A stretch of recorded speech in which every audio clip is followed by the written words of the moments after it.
Colombian native making a fresh start in the Sunshine State.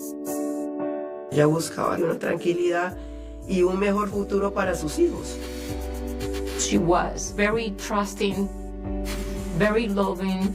She believed in the goodness of everyone. But sometimes trust comes at a price. She was screaming, "No, no, no," and then the phone cut out. This is when the nightmare really starts. The search for answers uncovers a twisted web of lies. He noticed money was just missing. Credit cards were opened in his mother's name.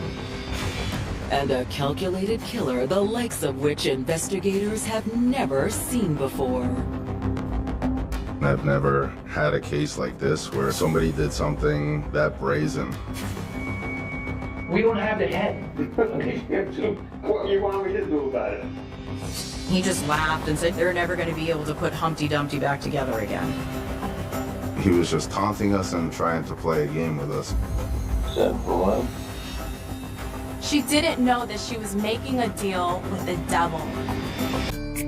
February 20th, 2021, Boynton Beach, Florida. It's the depths of winter for most of the country, but here in South Florida, the sun is shining brightly. Boynton Beach is about 50 miles from Miami. A lot of working class families and all around a great town to live in. It's kind of old Florida, if you will. Crime does not happen in this type of neighborhood.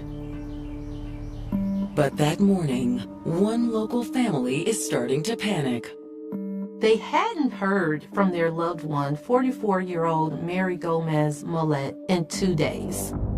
That Tuesday was the last time I spoke with her. My cousin in Colombia calls me and says, "Prima, have you heard anything from Mary today?" I said, "No, I haven't heard from her in a couple of days." And he tells me, "Can you call her? Because we're calling her phone, but the call is not going through." So I called her phone, and her phone was going to voicemail. "Mary, please give me a call back when you get this." And I said, "Something is not adding up here." So Sandra decides to contact the authorities. "I need to file a missing persons report." I called the police, and I remember, like if it was today, it was Saturday morning. They tell me that in order for us to report her missing, we had to wait. "What do you mean 72 hours? I said, "How can we wait 72 hours without knowing what's happened? We have no signs of her. We are calling her and her phone goes straight to voicemail." So it was very stressful to us.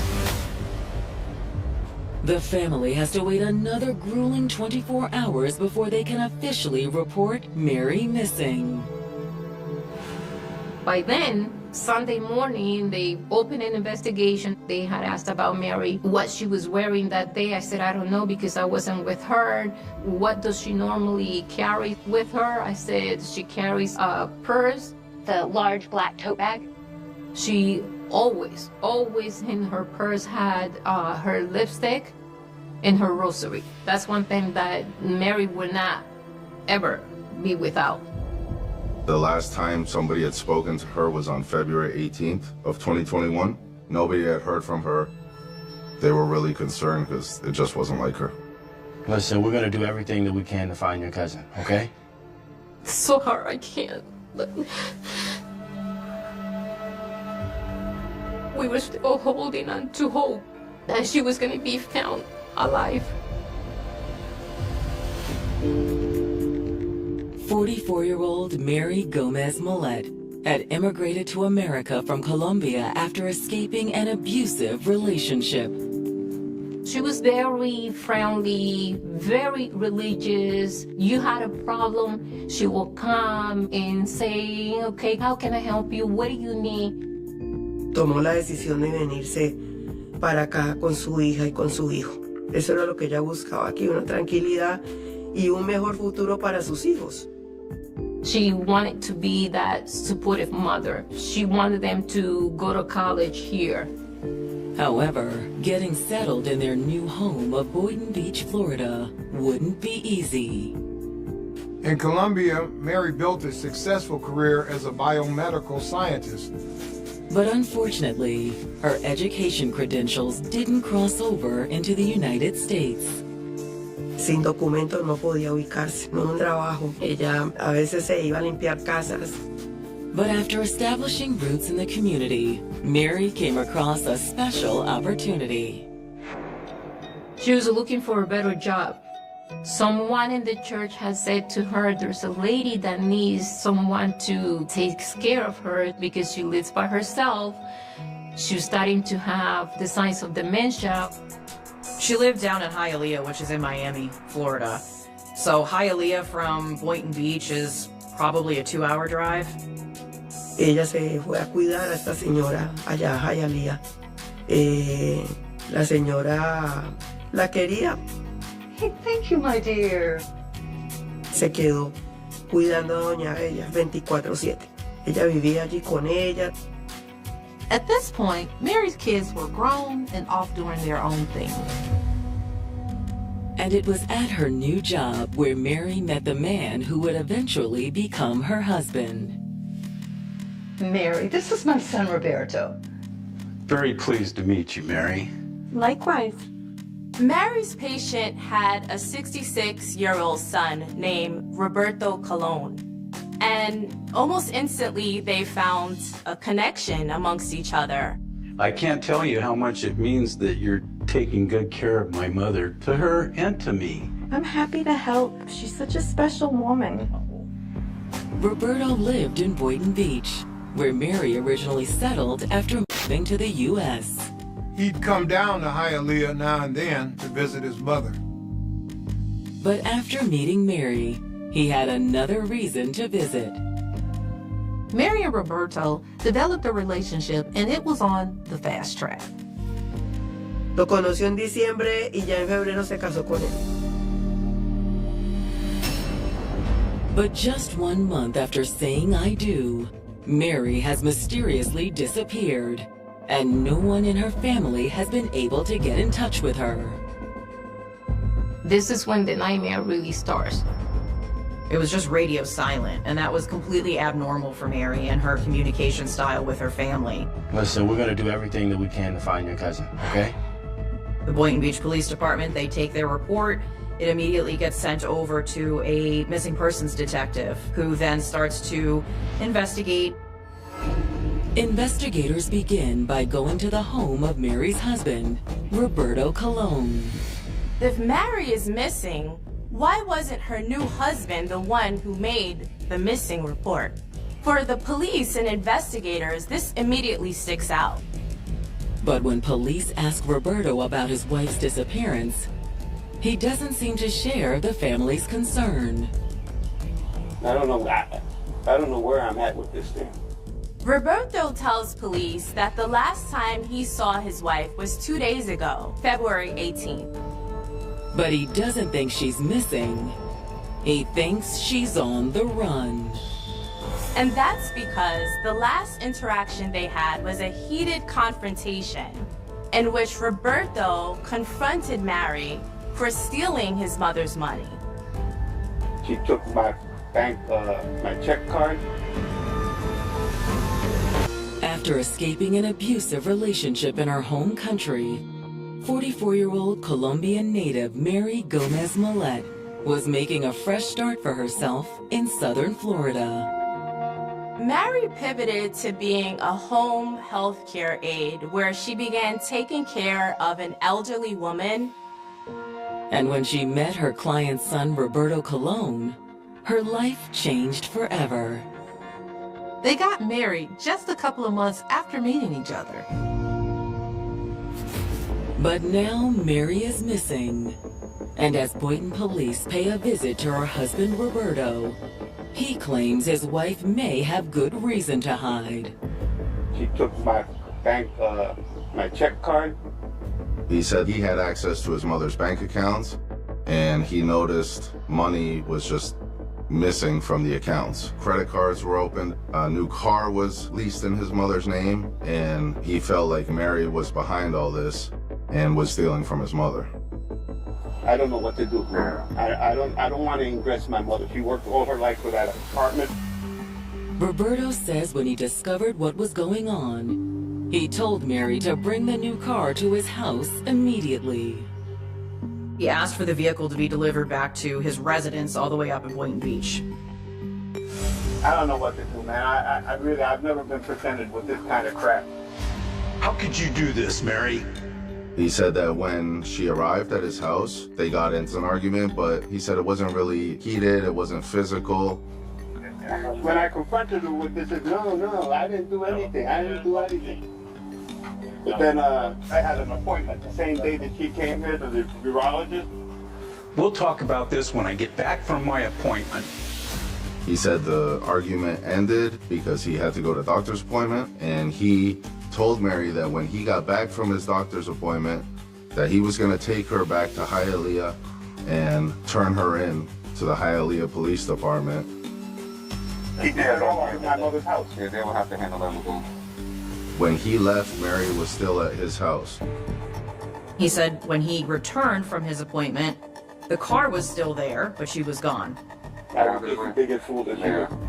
He assumed that she was scared, that she was going to get arrested, and had a friend come pick her up or something, and now was just hiding out.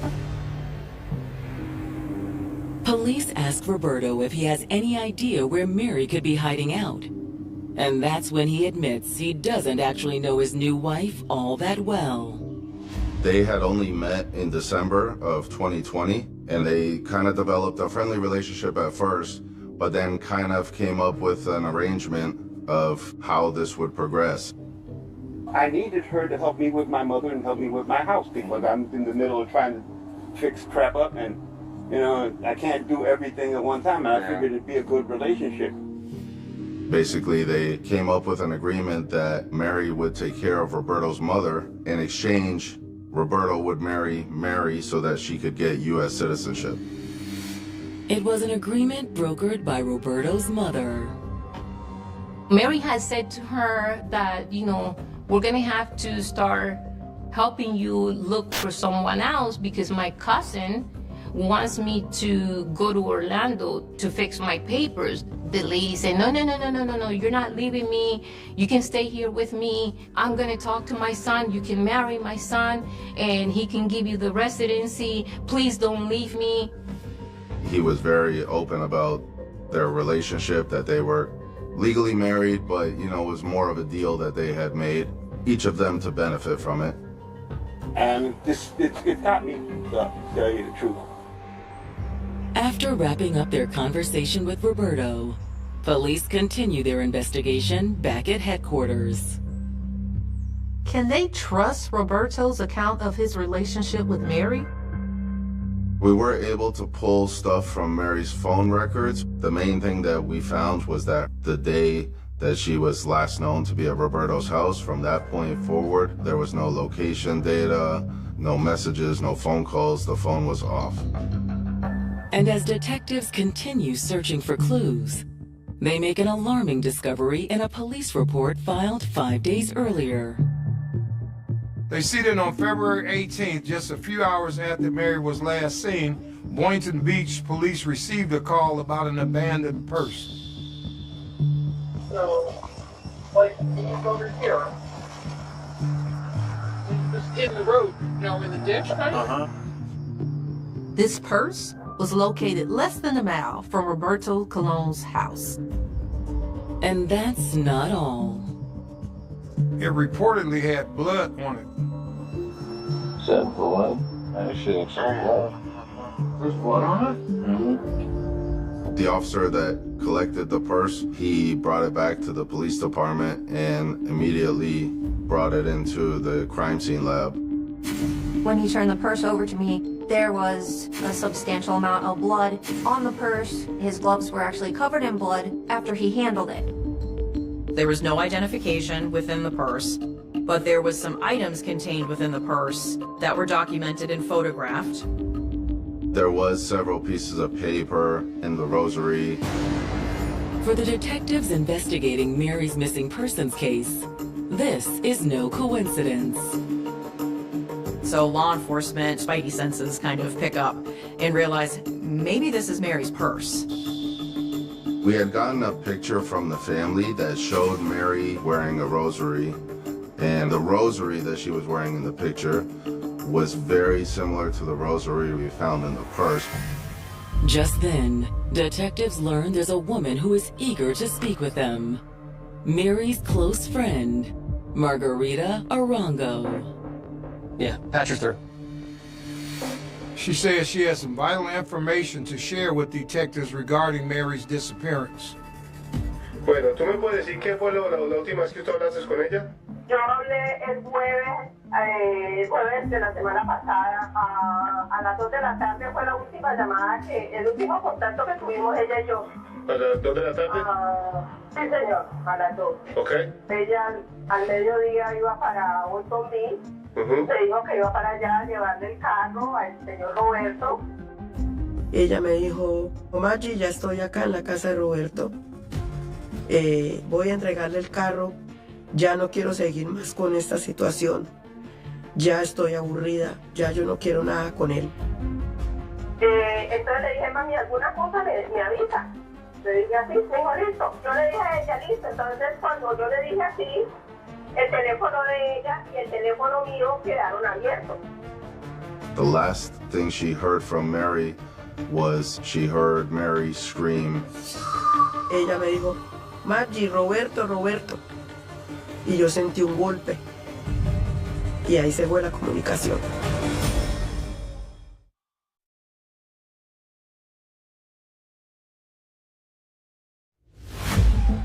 Boynton Beach police have increased search efforts in the case of missing 44-year-old Mary Gomez Millette after the discovery of a bloody purse less than 5 blocks from her husband's home. The lab was able to accept the swabs from the purse, and the lab determined that it was consistent with human blood. But there wasn't enough of a sample for them to be able to come back with a definitive DNA analysis one way or the other. Now, Mary's friend Margarita Arango is providing even more reason for police to suspect foul play. She said she was on the phone with Mary when she was at Roberto's house. Margarita told law enforcement that she heard Mary screaming, "No, no, no, Roberto." And then the phone cut out. And that was the last she heard from Mary.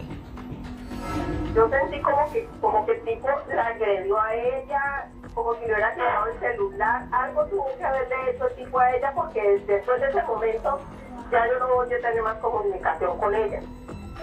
From the phone records, we know that from that point forward, that phone was off. And when Margarita heard that Mary had gone missing, she knew she needed to inform police about what she'd witnessed. Lo único que yo quería era encontrar a Mari. Yo quería encontrarle y darle un abrazo y saber que ella estaba bien. Police decide it's time to bring Roberto Colon in for a formal interview. Go ahead and just give me your legal name. Roberto Colon. Detectives confront Roberto with the information and evidence that they've found. They tell him about the conversation they had with Margarita, and they also confront him about the bloody purse. Her purse, yeah. We have her purse. It has blood on it. You know it's her purse? 100% it's her purse. Okay. So we need your help in making sense of that because I can't make sense of it. Roberto says he knows nothing about it. And to prove that he's innocent, he agrees to submit to a DNA sample. He consented to giving us his DNA. He took his shirt off so we could take pictures of his body to make sure there was no injuries.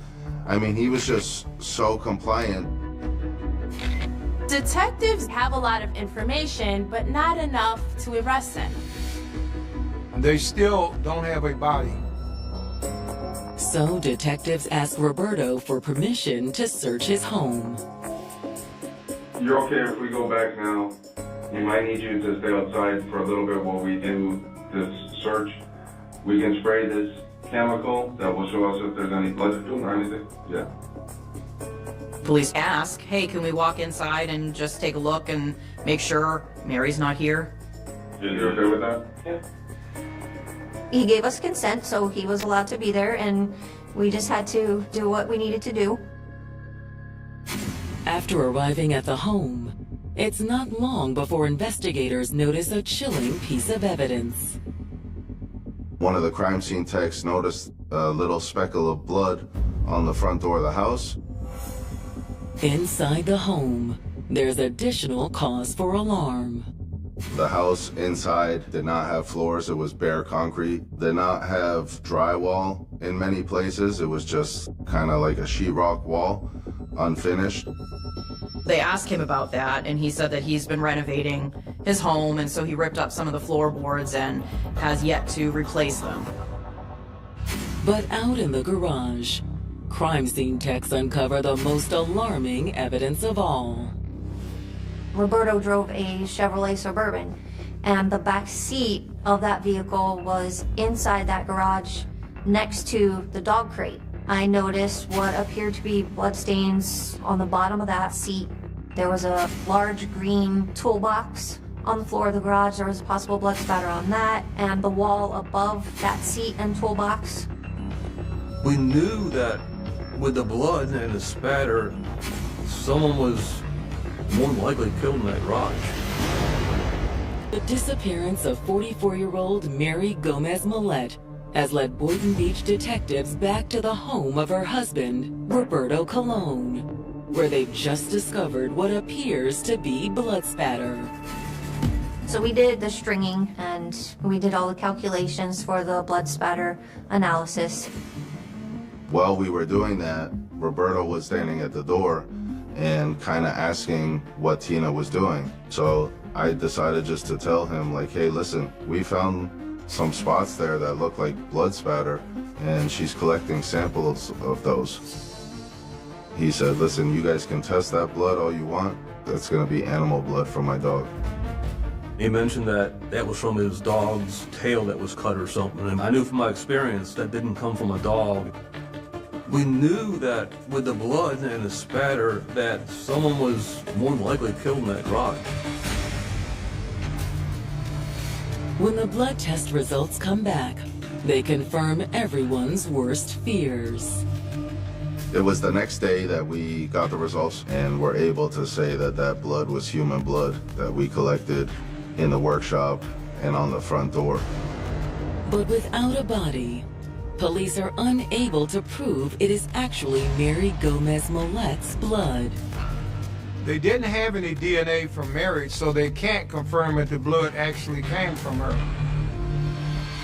Regardless, investigators decide it's time to bring in the cadaver dogs. What they ultimately ended up doing is bringing a cadaver dog to go around the inside and then the outside, the perimeter of the home. But the dog never indicated that they found anything of decomp in that backyard or contained within the home. Even though the cadaver dog came up short, investigators aren't ready to walk away just yet. Hello, Detective Valari.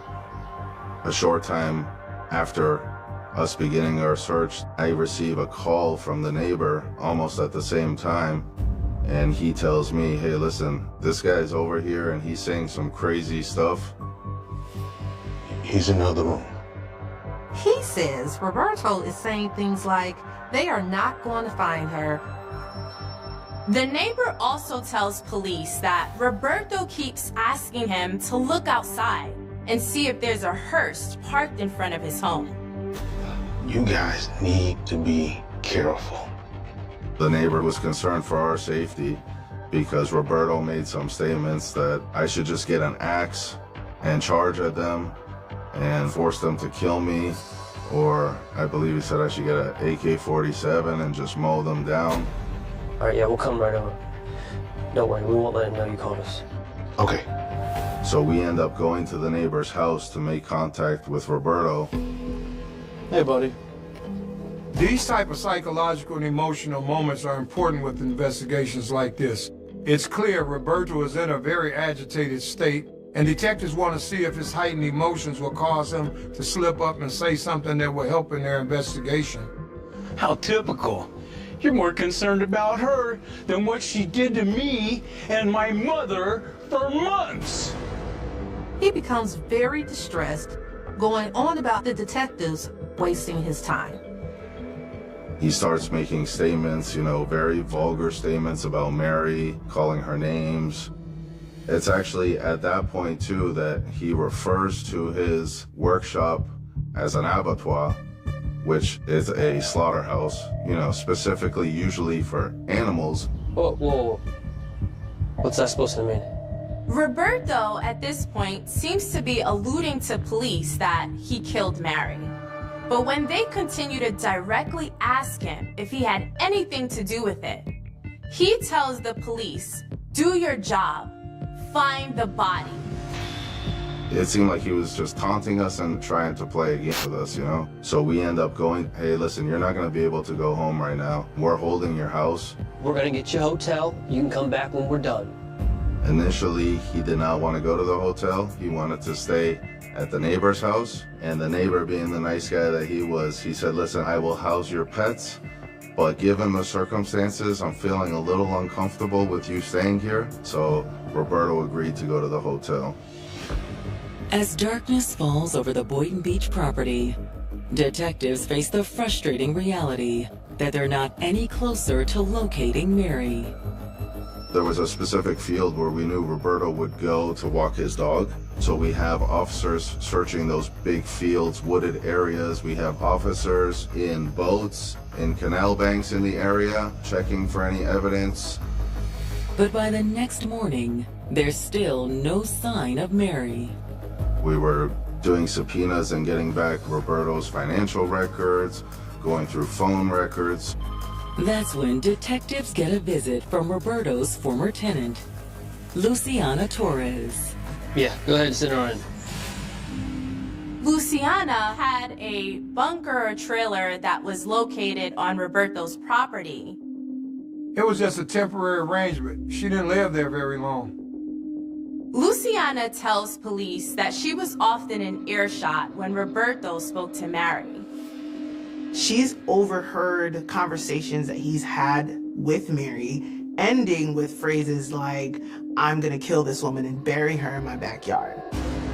Those are his exact words? It wasn't until this conversation with Luciana that I said, "You know what? I think now at this point, I have enough to go on to get another search warrant to dig the yard." The only thing that's given me some apprehension about this, I felt like that first dog that did the search, that if she was there, that dog would have hit.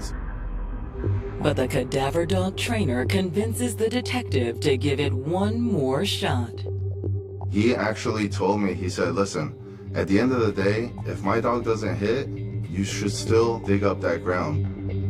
So investigators return to Roberto's home and get to work. There was a shed back in the backyard, and off to the side of this shed was an area where there was bricks laid on the ground. I remember Rob looking at that area and calling me over. If you notice in photographs, all the patio stones have grass or weeds growing in between the cracks. As I'm probing, I'm noticing that these bricks have no grass or weeds growing in the cracks. These bricks, they're very fresh. Like I could just remove them very easy. It's like they're almost just recently set. And I started moving a couple bricks going further in, and then I hit something. You could smell the smell that we know of, unfortunately, from, working all these years of decomposition. I remember I looked up at him, and he was staring at me, and I'm like, there she is.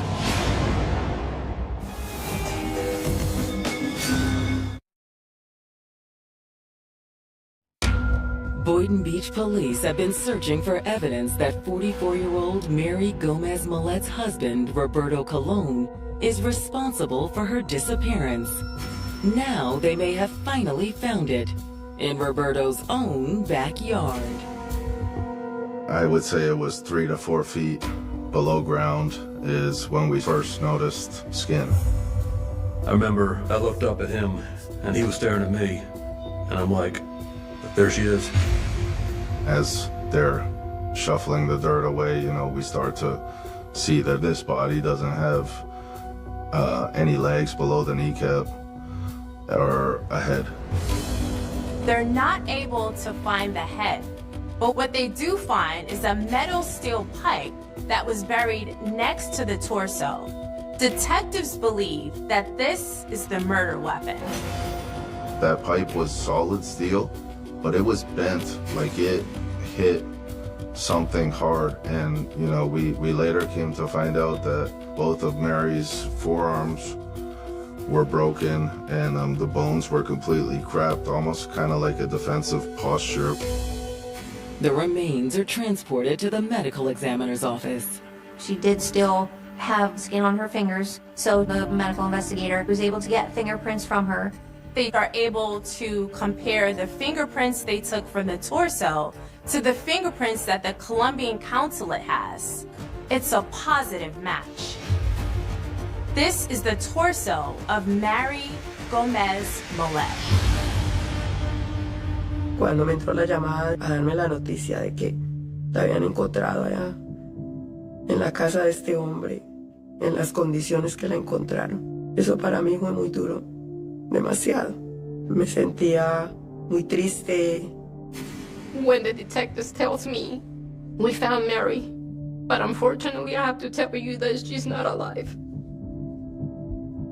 My whole world just, like, stops right there. Like, how am I gonna tell the family? You know, that we're still keeping that hope over there. Fortunately, though, police now have enough evidence to charge Roberto Colon with first-degree murder.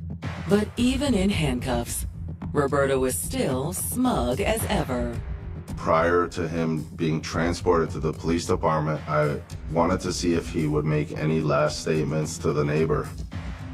The neighbor came out and said, "Hey man, what's going on? Is everything okay?" And he just laughed and said, "Yeah, everything's fine. Don't worry. They're never going to be able to put Humpty Dumpty back together again."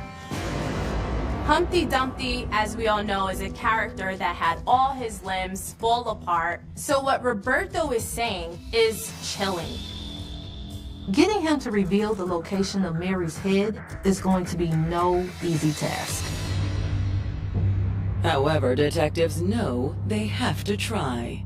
Back at the police station, they sit down with Roberto once again. He wasn't very talkative at this point. I started the interview by showing him a picture of the body, just to see his reaction, and he was kind of not even fazed by it. Roberto, I gotta say to you, man, you're crafty, you have outsmarted us in a lot of ways, and even now, after we have found her body, we're still asking ourselves a lot of questions, okay? Now they're at a pivotal moment in the interrogation. They could tell Roberto doesn't want to tell them the truth, but they use their skills to try and get it out of him. You know, like I told Marco the other guys, like, he's smart, man. This guy's smart. He still has us right now, scratching our head, trying to figure this out. Detectives continue to press him about where Mary's head is and where her legs are. Roberto refuses to give any further information and says that there will never be closure for anyone. We don't have the head. What do you want me to do about it? Detectives at this point believe that they're not going to get any further information from Roberto. He's just going to continue playing games. They book him on first-degree murder charges, and then they send Roberto over to Palm Beach County Jail. In February 2022, almost 1 year after Mary Gomez Millet's murder, Roberto Colon heads to trial. It's weird because, you know, you'd think, how could you even be nervous? You found her in his backyard, but there's never an easy trial to go into as a detective. Right off the bat, it becomes clear to prosecutors that this calculated killer isn't going down without a fight. He says that Mary is the one who caused all of this, and he acted out in self-defense.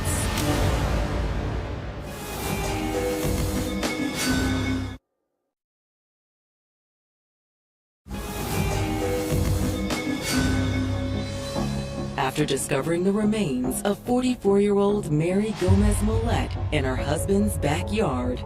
Florida officials are hoping for a swift conviction.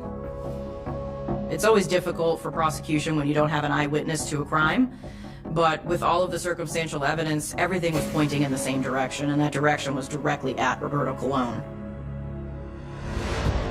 But as the trial gets underway, the defense presents an astonishing claim that Roberto was acting in self-defense.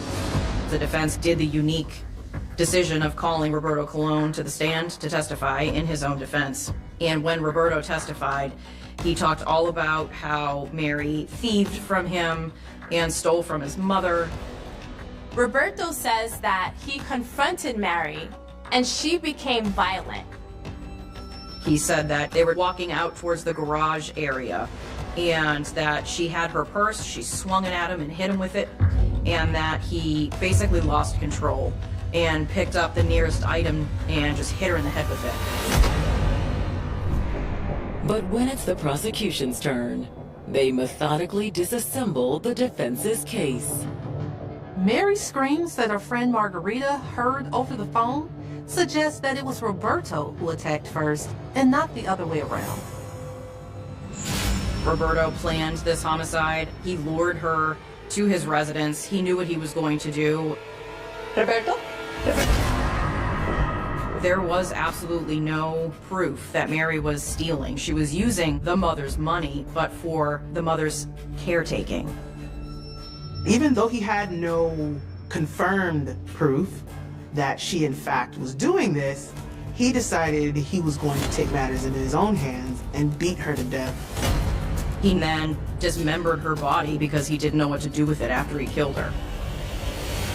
Based on the disturbing statements he went on to make to his neighbor and the police, it's clear that he didn't feel any regret for what he'd done. Roberto was glad he'd murdered Mary until he got caught for it. When I cross-examined him, I asked him how many times he hit her, and he said he just kept hitting her repeatedly, over and over and over. It was very obvious to my jury that he was reliving and sort of fantasizing about his crime. When prosecutors question Roberto about Mary's remaining limbs, they don't get the answer they were hoping for. Roberto testified that he buried them in the backyard, but when I tell you law enforcement ripped up that backyard, they would have found it. And so, truthfully, I don't know what he did with the legs, nor do we truthfully know what he did with her head. When the jury retires to deliberate, everyone is holding their breath. They deliberated for longer than I thought. That's always nerve-wracking. I thought it would be 10-minute deliberation, but it went on for, I think, a couple hours. However, it's soon clear no one is sympathizing with Roberto. When they returned, they found him guilty of premeditated murder, and he was then sentenced to life in prison without parole.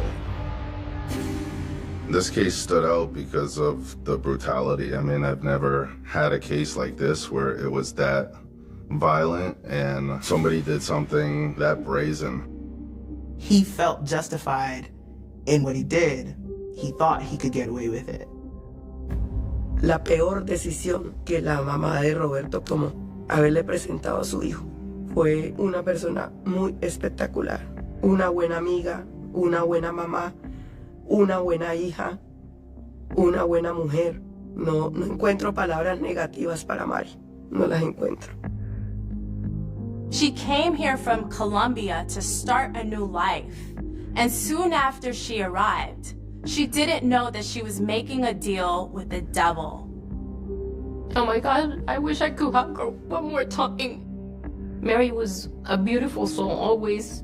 No matter the hard time that she was having, she will swallow all her pain and give you nothing but love. Mary's loved ones hope her story can serve as a cautionary tale for others. What if the clue that finally exposed a killer after nearly 6 decades had been sitting quietly in a police evidence locker the entire time?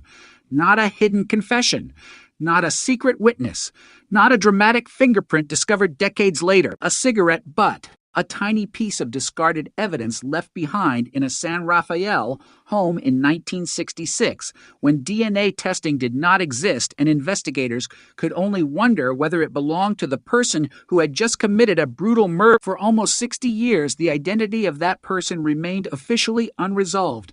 Then science caught up with the evidence. On February 1st, still 1966, 60-year-old Marjorie Rudolph was alone inside the home she shared with her husband in San Rafael, California, when her ordinary day turned into a crime scene. Rudolph was the wife of a prominent banker, and the violence that followed would leave investigators confronting a murder that seemed to contain more questions than answers. She was brutally beaten and found in her bath. There was no modern forensic technology available to tell investigators whose biological material might have been left behind. There was no genetic genealogy capable of reaching backward through a family tree. There was no database waiting to connect an unknown DNA profile to a suspect. There was only a crime scene, physical evidence, witnesses, theories, and a community demanding answers, and almost immediately, investigators had a name in mind: Laurel James Switzer. He was not a stranger who appeared from nowhere. Police knew him. He knew the Rudolph family. Investigators believed there had been some kind of dispute between Switzer and the Rudolphs that could have provided a possible motive, but suspicion was not proof. Investigators could not conclusively connect him to the murder. And then something happened that would make the case even more haunting. Just 8 days after Marjorie Rudolph was killed, Switzer died by suicide. The man investigators had considered a possible suspect was suddenly gone. There would be no courtroom confrontation, no cross-examination, no confession under oath, no opportunity to explain where he had been or why evidence might have connected him to the house. The case remained unresolved, and somewhere inside the evidence collected at the Rudolph home were cigarette butts that investigators believed could have belonged to the person responsible. They could see them. They could collect them. They could preserve them. But in 1966, they could not ask the question that would become decisive 60 years later. Whose DNA is on this cigarette? That question belonged to the future. For decades, the cigarette butts remained silent. The murder became an old file. The witnesses aged. Investigators retired. Memories faded. The world moved from black and white television to computers, smartphones, digital surveillance, and forensic laboratories capable of reading genetic information from microscopic traces. Yet the physical evidence remained. The case did not disappear. It waited. And decades later, two retired San Rafael police investigators, Harry Barbier and Kevin McDougald, decided that waiting was no longer enough. They continued working cold cases as volunteers, refusing to treat the age of the Rudolph investigation as a reason to stop asking questions. In 2025, they partnered with the Sacramento County District Attorney's Office and submitted forensic evidence from the case to Othram, a Texas-based forensic laboratory specializing in advanced DNA analysis. The evidence had survived nearly 60 years. Now investigators wanted to know whether modern science could finally extract something from it that the original detectives could never have imagined. The answer would change the case. Othram was able to extract DNA from the preserved cigarette evidence and use genome sequencing to develop a comprehensive DNA profile. That profile could then be used in a genetic genealogy investigation. Suddenly, the cigarette butts were no longer simply old objects sitting inside an evidence file. They were a biological message from 1966. The investigation could finally ask the evidence to speak, and what it said pointed back toward the man investigators had suspected from the beginning. But before that breakthrough could be understood, investigators had to return to the day Marjorie Rudolph was killed, to a quiet San Rafael home where something terrible had happened behind closed doors. Rudolph was 60 years old. She was at home alone while her husband was hospitalized. That detail would become an important part of the original investigation because it established a narrow window in which the killer could have entered the house without the husband being present. The murder scene was not a random roadside attack. It was inside a private residence. Someone had entered a place that should have been safe. Rudolph was brutally attacked, beaten, and ultimately found in her bathtub. Contemporary reporting and later accounts described the violence as severe, with her body discovered in the bathroom. Investigators immediately faced the central question that defines almost every homicide: who had a reason to enter that house, and who had the opportunity to do it? The scene did not simply tell a story of violence. It contained fragments: the location, the timing, the condition of the home, the evidence left behind. And among that evidence were cigarette butts that stood out to investigators. According to later accounts, the cigarettes were a different brand from those generally smoked by people who lived in or regularly occupied the home, making them potentially significant. At the time, however, a cigarette butt could only take investigators so far. It might indicate that someone had been inside. It might suggest that a visitor had spent time there. It might become a clue about who had entered the house, but it could not provide the definitive biological identification that modern DNA testing could eventually deliver. That limitation would become the defining frustration of the investigation. The investigators could see the evidence, but could not extract its future meaning. They were working in an era when forensic science had not yet developed the ability to identify an individual from DNA. The cigarette was evidence, but it was evidence without a name. Then investigators turned toward Switzer. He had a relationship with the Rudolph family. There had been a dispute. His name entered the investigation. The circumstances were serious enough for him to become a person of interest, but investigators still lacked the proof needed to conclusively connect him to the crime. This distinction mattered. In a cold case, suspicion can survive for decades, but suspicion is not the same as a proven fact. The original investigators could not take the final step. Then Switzer left the Bay Area. He traveled to South Lake Tahoe. 8 days after Rudolph's murder, he died by suicide. His death transformed the investigation. If he was responsible, he would never stand trial. If he was innocent, he would never have the opportunity to establish that innocence in court.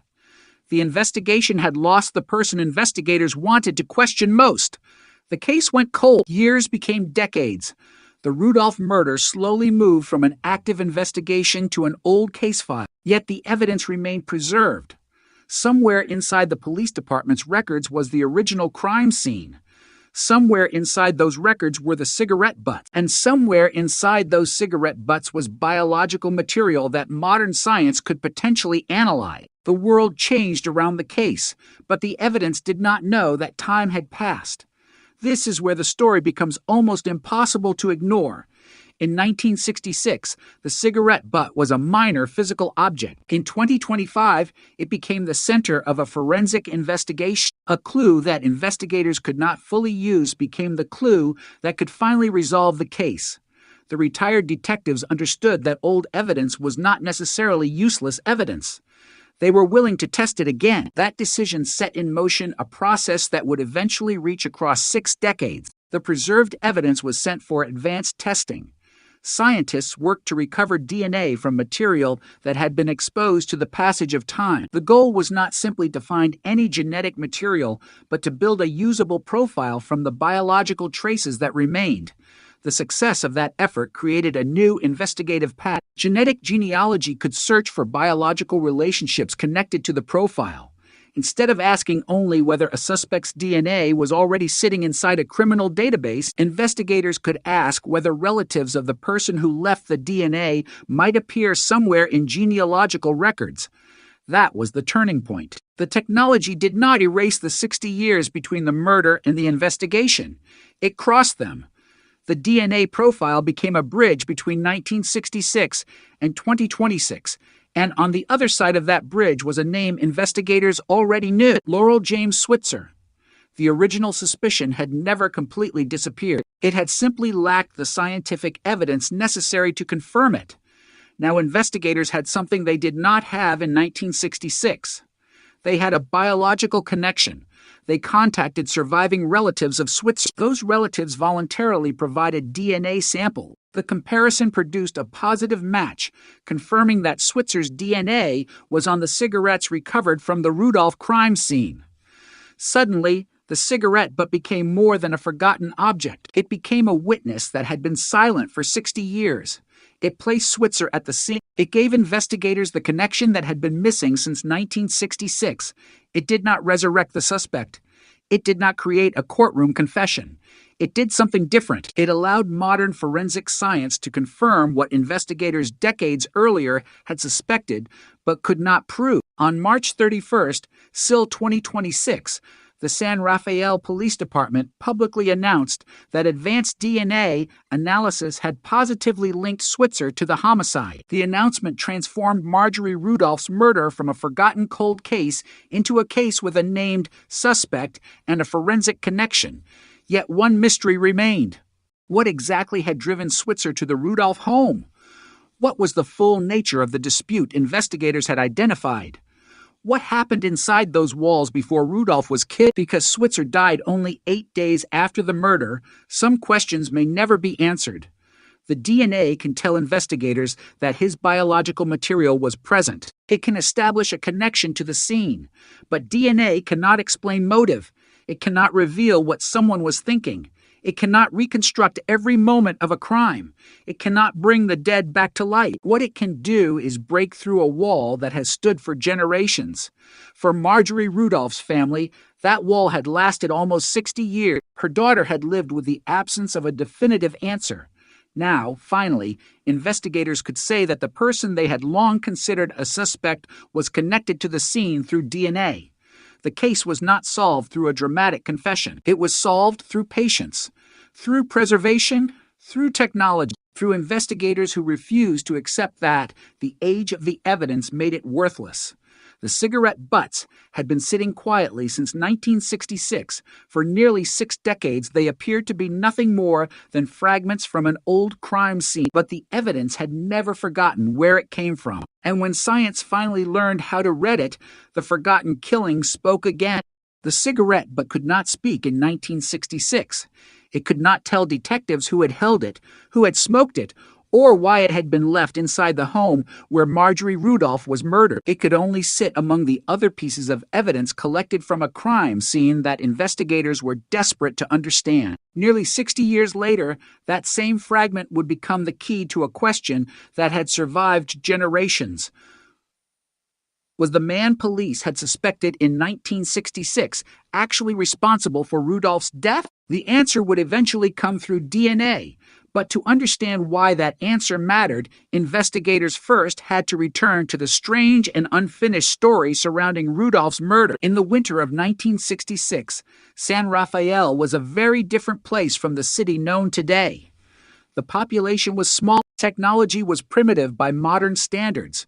There were no mobile phones recording movements, no home security cameras covering neighborhoods, no searchable national DNA databases, and no genetic genealogy companies capable of helping police trace an unknown offender through distant relatives. A murder investigation depended heavily on what detectives could see, what witnesses remembered, what physical evidence could be interpreted, and what suspects could be connected through conventional investigative methods. When Marjorie Rudolph was killed on February 1st, investigators were therefore working within the limits of their era. Rudolph was 60 years old. Her husband was hospitalized, leaving her alone at the residence. At some point, violence entered the house. By the time investigators arrived, Rudolph was dead, having been brutally beaten and found in her bathtub. The scene immediately raised questions about who could have entered the home and why. There was no obvious modern trail of electronic records to reconstruct movements. Investigators had to build a timeline from people, physical evidence, and circumstances. Every detail mattered. A person seen near the house could become important. A conversation could become important. A dispute could become important. A cigarette could become important. And one man quickly became central to the investigation: Laurel James Switzer. Switzer was connected to the Rudolph family, and investigators were aware of a dispute involving him and the Rudolphs. That relationship gave detectives something they desperately needed: a possible motive, and a person who could potentially be connected to the victim. But the existence of suspicion did not mean investigators had solved the murder. They needed evidence capable of establishing that Switzer had actually been inside the home at the time of the killing and that he was responsible for the violence. That distinction would haunt the investigation for decades. The case had a person of interest, but not enough proof. It had physical evidence, but no forensic method capable of turning that evidence into a definitive identity. It had questions, but no courtroom in which those questions could be answered. Then Switzer died. According to the San Rafael Police Department, he traveled to South Lake Tahoe and died by suicide 8 days after Rudolph's murder. His death immediately changed the trajectory of the case. Whatever investigators might have learned from questioning him would never be known. Whatever explanation he might have offered would never be tested. If he had been guilty, he had escaped prosecution by dying before charges could be brought. If he had been innocent, he would never have the opportunity to stand in court and challenge the allegations. The investigation had lost its most important person of interest, and the case eventually went cold. Yet there was something else investigators had lost: time. In 1966, time seemed abundant. A case could remain open for years while detectives continued searching for answers, but time has a way of changing investigations. Witnesses die. Memories become less reliable. Documents disappear. Detectives retire. Evidence can be misplaced or deteriorate. Families age. Entire generations grow up without knowing the details of a crime that once terrified a community. For the Rudolph family, however, the passage of time did not erase the murder. The victim remained dead. The questions remained. The family continued without her. And somewhere inside the San Rafael Police Department's evidence system, pieces of the original investigation remained preserved. Among them were cigarette butts recovered from the scene. Investigators had considered them significant because they appeared to be associated with someone who may not have been a normal occupant of the home. According to later accounts, the cigarettes were a different brand from those generally smoked by the people living there, making them potentially useful clues. In the 1960s, however, investigators had very limited options. A cigarette but could be photographed. It could be packaged. It could be compared with known cigarette brands. It could potentially provide fingerprints if conditions were perfect. But DNA profiling was not yet part of criminal investigation. The concept that a microscopic biological trace could identify a person with extraordinary precision belonged to a future that the detectives of 1966 could not see. The evidence therefore went quiet. The case became an old file. Years passed. Decades passed. The city changed. The police department changed. New generations of detectives encountered the Rudolph name in records rather than in active briefing. And yet, the case never completely disappeared. At some point, retired investigators began looking at old cases again. Harry Barbier and Kevin McDougald, both former San Rafael police investigators, became involved in revisiting cold cases as volunteers. Their work eventually brought them back to Rudolph's murder. Instead of accepting that 60 years was too long, they asked a different question. What could modern forensic science do with the evidence that remained? That question was crucial. The original detectives had not failed because they lacked dedication. They had been working with the tools available to them. Modern investigators could now approach the same evidence from a completely different direction. The cigarette, but that had once been little more than an object in a paper evidence bag, could potentially contain enough biological material to create a DNA profile. If scientists could extract that DNA, investigators might be able to compare it against modern databases or use genetic genealogy to identify relatives. The possibility was extraordinary, but there was no guarantee it would work. Evidence from 1966 had been exposed to decades of storage and handling. Biological material can degrade. The amount available may be extremely small. Contamination is always a concern, and even if a DNA profile could be developed, investigators still needed a way to connect that profile to a specific individual. The project therefore required both science and patience. In 2025, the San Rafael Police Department partnered with the Sacramento County District Attorney's Office and submitted forensic evidence to Othram, a laboratory specializing in advanced forensic DNA analysis. The laboratory's work represented the collision of two eras. The evidence came from 1966. The technology came from the 21st century. The investigators were essentially asking modern science to interrogate a crime seen frozen in time.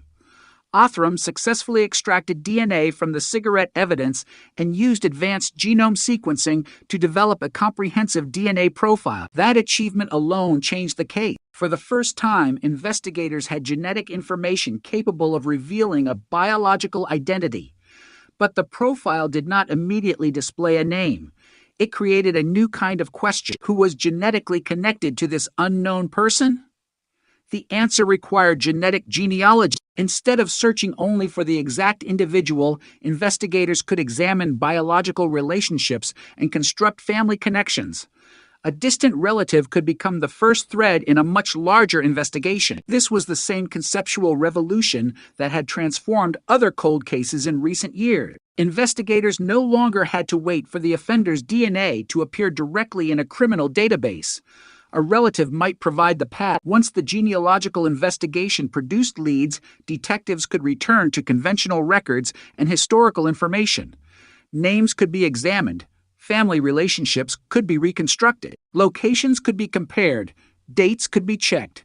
Suspects could be evaluated against what was already known from the original investigation, and then something extraordinary happened. The modern genetic evidence began pointing back toward the name investigators had considered decades earlier: Laurel James Switzer. The man whose name had appeared in the original investigation was now connected to the DNA profile generated from the cigarette evidence.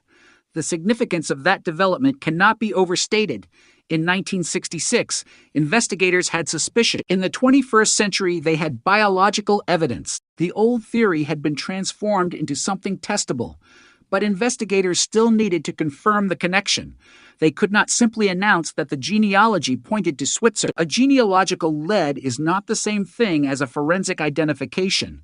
The final step required DNA from surviving relatives. Investigators contacted Switzer's family and obtained voluntary DNA samples. Those samples were compared with the DNA profile generated from the cigarette evidence. The result was decisive. The DNA matched. According to the San Rafael Police Department, the genetic evidence positively confirmed that Switzer's DNA was present on the cigarettes recovered from the Rudolph crime scene. The case had changed in a single scientific leap. The suspect, who had died 8 days after the murder, could not be arrested. He could not be questioned. He could not be placed on trial, but his biological identity could still be established. The cigarette butt had accomplished what investigators in 1966 had never been able to do. It had connected a living family line to a piece of evidence from the murder scene. That connection did not answer every question. It did not reveal exactly what happened inside Rudolph's home. It did not establish every detail of the confrontation. It did not explain the precise motive, but it provided something the original case had lacked: scientific confirmation that Switzer's DNA was on evidence from the crime scene, and that confirmation forced investigators to look back at everything they already knew. The old dispute, the original suspicion, the timing, Switzer's death, the physical evidence, the cigarette. Suddenly, pieces that had been scattered across 6 decades began to form a coherent picture. The most striking part was that the breakthrough did not come from discovering a new witness. It came from asking an old piece of evidence a new question.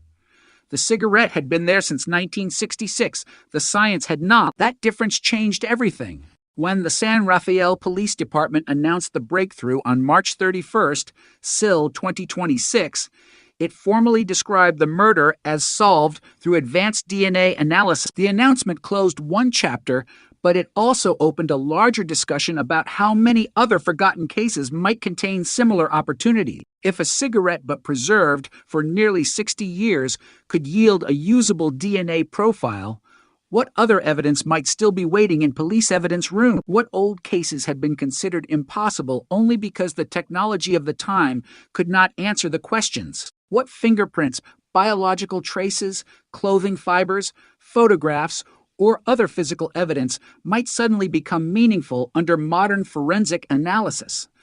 The Rudolph case demonstrated that cold cases are not necessarily dead cases. Sometimes they are simply cases waiting for the right tool. But for the Rudolph family, this was never about technology alone. It was about Marjorie. It was about a woman who had been killed inside her own home and whose family had spent nearly 60 years without definitive answers. The passage of time had not changed the fact that she deserved to be remembered. It had only made the question harder to answer. Now the answer had arrived from an object so small that it could have been overlooked entirely. A cigarette butt, a discarded fragment, a piece of trash that became evidence, evidence that became DNA, DNA that became a family tree. a family tree that returned investigators to a suspect from 1966. And suddenly, the forgotten killing was no longer forgotten. The silence had been broken. The past had been forced back into the present, and the first question was no longer who could have killed Marjorie Rudolph. The question had become something far more chilling. What else had the original investigation missed that modern science might still be able to reveal?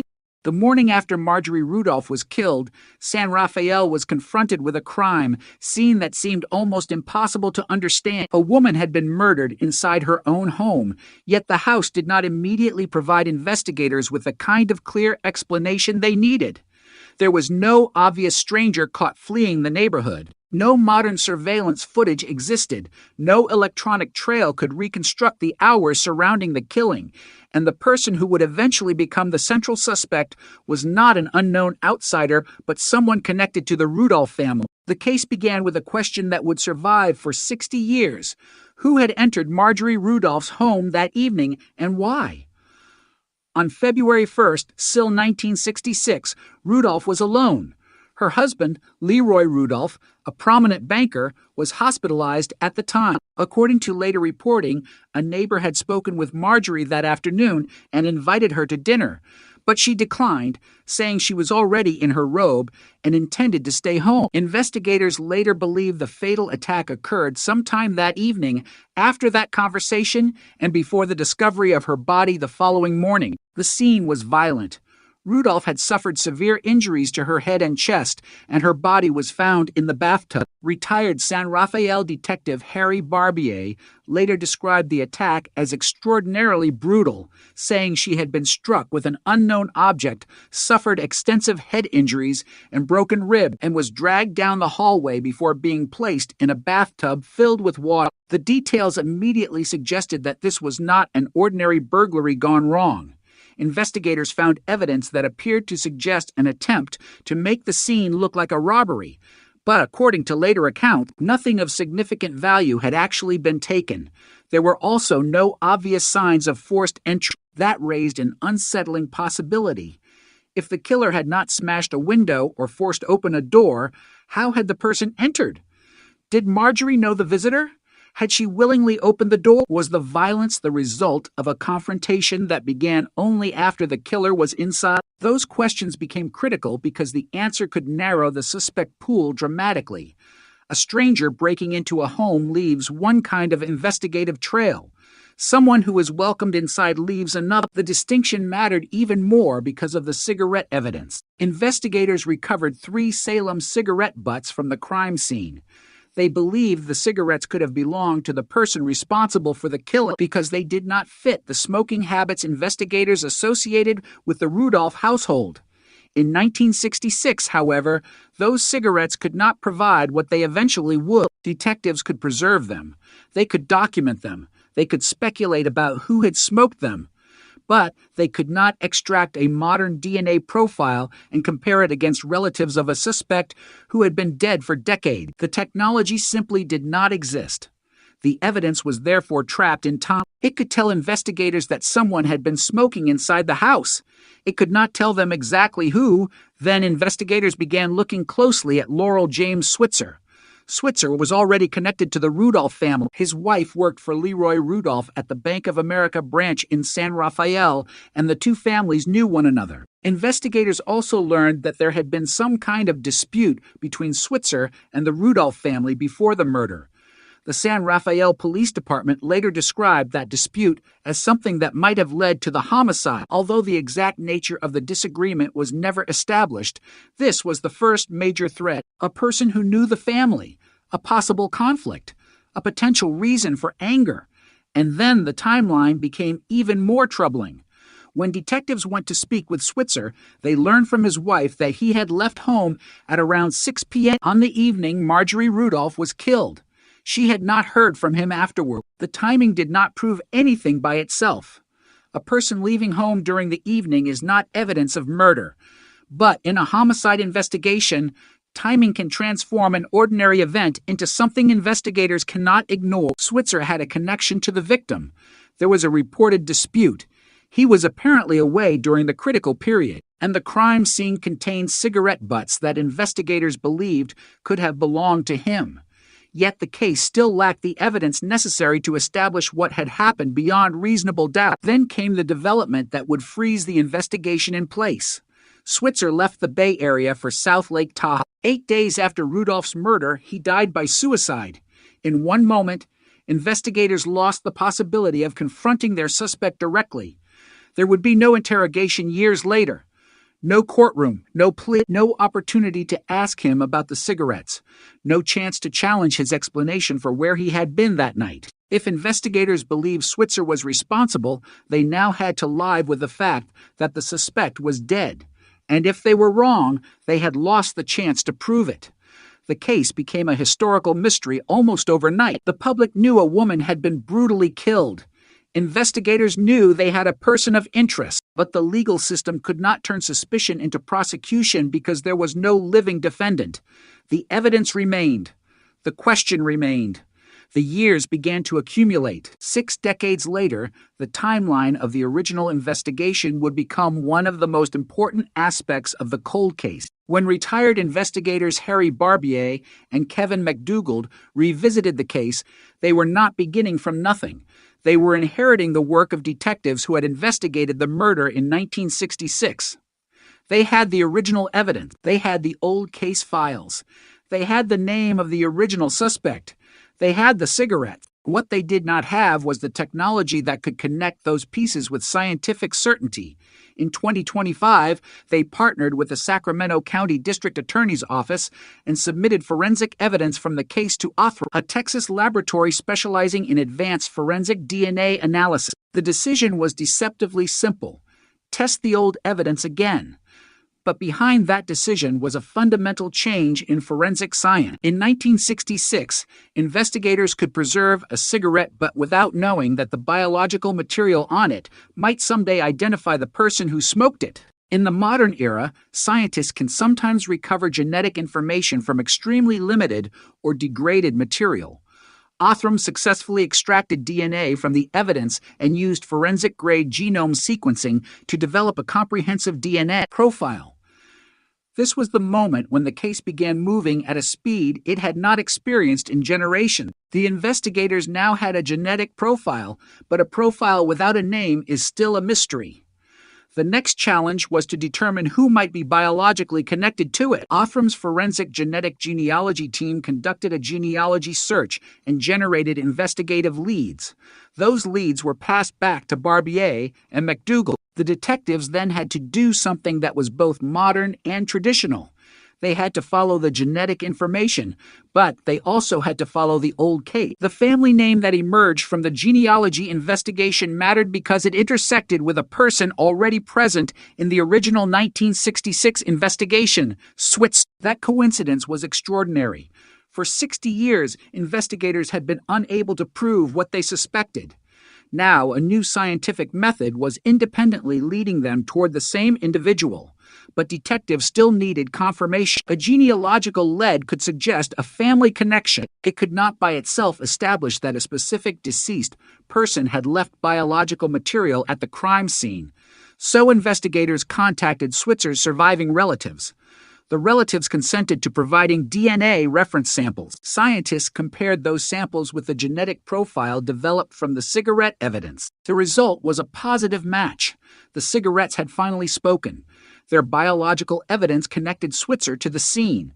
After nearly 60 years, the original suspicion had acquired scientific support, but even that breakthrough had to be described carefully. The San Rafael Police Department said the DNA confirmed Switzer was present at the crime scene and identified him as the likely suspect. Because he had died 8 days after the murder, investigators could not prosecute him or establish every detail of what happened through a trial. Police acknowledged that the exact circumstances of his involvement and his true motivation may never be known. That distinction is important. The evidence answers one question with extraordinary power. Switzer's DNA was on the cigarettes recovered from the murder scene. It places him there. But the evidence does not narrate the entire crime. DNA cannot tell investigators exactly what was said inside the house. It cannot reveal the emotional trigger behind the attack. It cannot reconstruct every movement. It cannot explain why the confrontation became lethal. It cannot provide a confession from a man who died in 1966. Those questions may remain permanently beyond reach. And yet, for Marjorie Rudolph's family, the new evidence represented something they had not possessed for almost 6 decades. A scientifically supported identification of the person investigators believe was responsible. The investigation had moved from suspicion to evidence.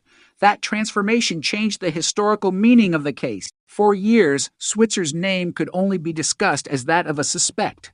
Now, police could publicly say that advanced DNA analysis had positively linked him to the crime scene. The San Rafael Police Department announced the breakthrough on March 31st, SIL 2026. The announcement did not come with an arrest. There was no suspect being led away in handcuffs. There was no courtroom packed with reporters waiting for a verdict. The suspect had been dead for nearly 60 years. Instead, the arresting image was the evidence itself. Cigarettes preserved from a 1966 murder, finally producing a genetic answer in the 21st century. That was the strange power of this cold case. The killer, whoever he was, had disappeared into history. The evidence had not. The original detectives could not use DNA. The retired investigators could. The original suspect could not be questioned. His surviving relatives could provide the biological reference material. The original crime scene could not be revisited as it looked in 1966. The preserved evidence could. And suddenly, the distance between the murder and the present collapsed. A cigarette smoked in 1966 had become a forensic message in 2026. The message pointed to Laurel James Switzer, and once that happened, investigators were forced to look back at the old timeline with a completely different understanding. The man they had suspected from the beginning had not simply been a name in an old file. His DNA had been sitting inside the evidence all along. The case had not been missing a clue. It had been missing the technology capable of reading the clue. That realization may be the most unsettling part of the entire investigation. For decades, the answer had been physically present. It was not buried. It was not destroyed.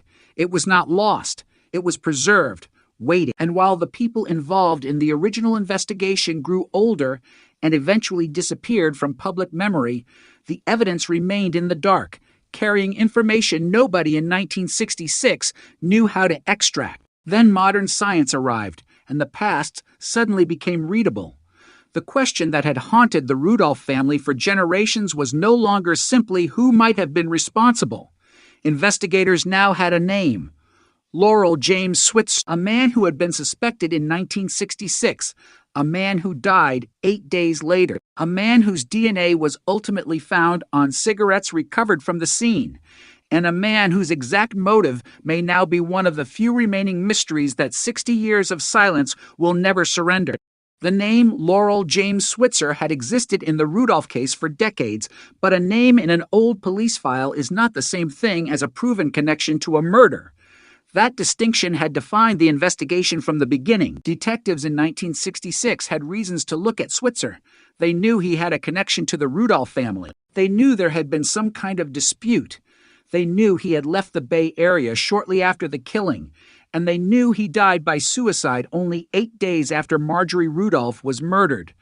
But suspicion could not reconstruct the crime. It could not place Switzer inside the house with scientific certainty. It could not explain exactly what happened between the moment Marjorie opened her door and the moment her body was discovered in the bathtub. And it could not answer the question that would eventually become decisive. Was the cigarette evidence connected to Switzer? For 60 years, that question remained suspended between possibility and proof. The modern investigation changed that. But before the DNA could speak, investigators had to understand the old case all over again, because cold case work is rarely about discovering a completely new story. It is about returning to an old story and asking whether the evidence can now be interpreted differently. The San Rafael Police Department's original case number, Senior 66 99683, belonged to a murder committed in an era when forensic science was still decades away from the revolution that DNA would eventually bring. The crime scene had been documented. Evidence had been collected. A suspect had emerged, but the case had never crossed the final threshold into certainty. Marjorie Rudolph had been found dead inside her San Rafael home on February 1st, Sill, 1966. She was 60 years old. Her husband, a prominent banker, was hospitalized, leaving her alone at the residence. Police later concluded that someone had entered the home and brutally attacked her. Contemporary reporting and later investigations described severe injuries and a body found in the bathtub. The circumstances immediately created a disturbing question about the killer's relationship to the house. There was no obvious sign of forced entry, and later accounts indicated investigators believed Marjorie may have allowed the person inside. That possibility was crucial because it suggested the killer may not have been a random stranger. The person at the door may have been someone she recognized, someone she trusted enough to let inside, someone who knew where she lived, someone who knew that her husband was not there. Those details could never be treated as absolute proof of identity, but they gave investigators a framework for understanding the crime. And then there were the cigarettes. 3 cigarette butts were recovered at the scene. Investigators believe they could be significant because the cigarettes were associated with someone other than the Rudolph household. Today, the significance is obvious. A person smokes a cigarette, saliva remains on the filter, biological material survives, DNA can sometimes be extracted, a genetic profile can potentially be created. But in 1966, none of that was available. The cigarette was simply a cigarette. It might indicate that a visitor had been there. It might provide a clue about the habits of a person investigators were searching for, but it could not identify that person. The evidence had information inside it, but nobody yet possessed the scientific language necessary to read it. That limitation would become one of the most important facts in the entire case. The original detectives were not staring at empty evidence. They were staring at evidence that belonged to the future. Their problem was not necessarily that the clue did not exist. Their problem was that the technology needed to interpret it had not yet arrived. As investigators worked through the case, Switzer's name became increasingly important. Police knew he was acquainted with Marjorie and her husband. They also believed a dispute between Switzer and the Rudolph family might have provided a motive. The San Rafael Police Department later described that dispute as a possible factor in the homicide. Although the exact details of the disagreement were not fully established, the investigation therefore contained several elements that pointed in the same general direction, but none of them alone was conclusive. A relationship was not proof. A dispute was not proof. Being absent from home during the critical period was not proof. And a cigarette found inside the house could not be scientifically tied to a suspect. The case needed a bridge connecting those fragments. That bridge did not exist. Then Switzer left the area. According to police, he went to South Lake Tahoe and died by suicide 8 days after Rudolph's murder. His death transformed the investigation from a case that might eventually produce an arrest into a case whose most important suspect could never be prosecuted. Whatever information Switzer possessed disappeared with him. Investigators could not ask him where he had been. They could not ask him whether he had visited the Rudolph home. They could not ask him about the cigarettes. They could not confront him with the evidence. They could not test his explanation against a jury's judgment. The unanswered questions simply remained, and as the years passed, those questions became harder to resolve. The people who knew Marjorie grew older. Detectives who had worked the case retired. Some witnesses eventually died. The physical landscape changed. The memories surrounding the case became increasingly distant, yet the evidence remained inside police custody. That was the one advantage time had not taken away. The cigarette butts were still potentially capable of carrying biological information. The question was whether modern science could recover it. Decades later, retired San Rafael detectives Harry Barbier and Kevin McDougald became involved in the effort to revisit the case. They were not simply looking for a dramatic story. They were looking at an old homicide that had never received a definitive answer. Their work as volunteer cold case investigators reflected a broader reality of unsolved homicide investigations. Sometimes cases survive because someone refuses to let them disappear. The detectives went back through the evidence and eventually partnered with the Sacramento County District Attorney's Office. In 2025, forensic evidence from the Rudolph investigation was sent to Othram, a Texas-based laboratory specializing in advanced DNA analysis, the decision represented a remarkable collision of time period. Evidence collected when Marjorie Rudolph was alive was now being examined with technology that would have been unimaginable to the detectives who first entered the scene. Othram successfully extracted DNA from the cigarette evidence and used forensic-grade genome sequencing to develop a comprehensive DNA profile. That was the moment the investigation changed from historical reconstruction to modern forensic analysis. But even a complete DNA profile does not automatically provide a name. Investigators needed to determine who might be genetically connected to the person represented by that profile. Othram's forensic genetic genealogy team conducted a genealogy search and generated investigative leads. Those leads were sent to Barbier and McDougal. The detectives then did what cold case investigators have always had to do. They followed the evidence. Names were examined. Family relationships were reconstructed. Historical information was compared with what was already known about the 1966 investigation, and eventually, the genealogy leads pointed toward the Switzer family. That was the moment when the past suddenly became relevant again. The name that had existed inside the original case was now appearing through a completely different scientific route. It was no longer merely a detective's old suspicion. Modern genetic analysis was pointing investigators toward the same family connected to the man who had been considered a suspect in 1966. But investigators still had to prove the connection. A genealogy lead could be wrong. A relative could share genetic characteristics without being the person who left the evidence. The investigation therefore required another step. Detectives contacted surviving relatives of Switzer and asked them to voluntarily provide DNA reference samples. They agreed. Scientists then compared the relatives' genetic information with the profile developed from the cigarettes recovered at the Rudolph crime scene. The result was a positive match. Police said the comparison confirmed that Switzer's DNA was on the cigarettes for the first time. The old suspicion had a scientific foundation. The man who had been investigated in 1966 was now genetically connected to evidence recovered from the murder scene.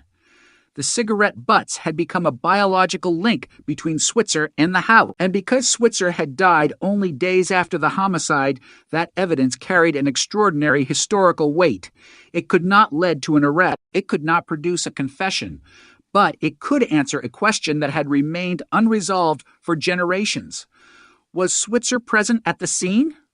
The DNA evidence indicated that he was. The San Rafael Police Department announced on March 31st, SIL 2026, that advanced DNA analysis had positively linked Switzer to the homicide. The announcement was extraordinary precisely because of what it did not contain. There was no suspect to photograph. No courtroom appearance, no police interview, no dramatic arrest. The man investigators believed responsible had been dead since 1966. The arrest had happened 6 decades too late. The evidence had finally caught up with the suspect, but the suspect was already beyond the reach of the criminal justice system. That created an unusual kind of resolution. Police could identify and connect the suspect to the scene, but they could never prosecute him. They could explain why his name had appeared in the original investigation. They could confirm that his DNA was present on the cigarettes. They could establish a powerful connection between Switzer and the crime scene. But they could not recreate every second of that night.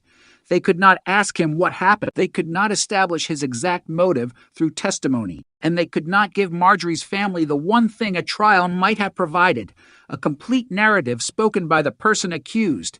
Instead, the evidence had to speak for itself.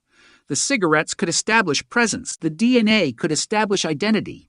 The historical records could establish relationships. The original investigation could establish suspicion. Together, those pieces formed the strongest explanation available after 6 decades. Yet there was still an uncomfortable gap between identification and complete understanding. Why did Switzer go to the Rudolph home? What was the dispute with the family? What happened after Marjorie opened the door? Was the apparent robbery staging deliberate? Why were the cigarettes left behind? Did Switzer smoke them before the violence, during a confrontation, Or at another point during his time inside the house? Those questions remain part of the mystery because DNA cannot answer them. Genetic evidence can tell investigators who contributed biological material. It cannot tell a story in human language. It cannot reveal intention. It cannot provide emotion. It cannot reconstruct motive. That is why the Rudolph case remains haunting even after the suspect was identified. The central mystery has been dramatically narrowed, but some darkness remains. And perhaps that is unavoidable when a murder is almost 60 years old.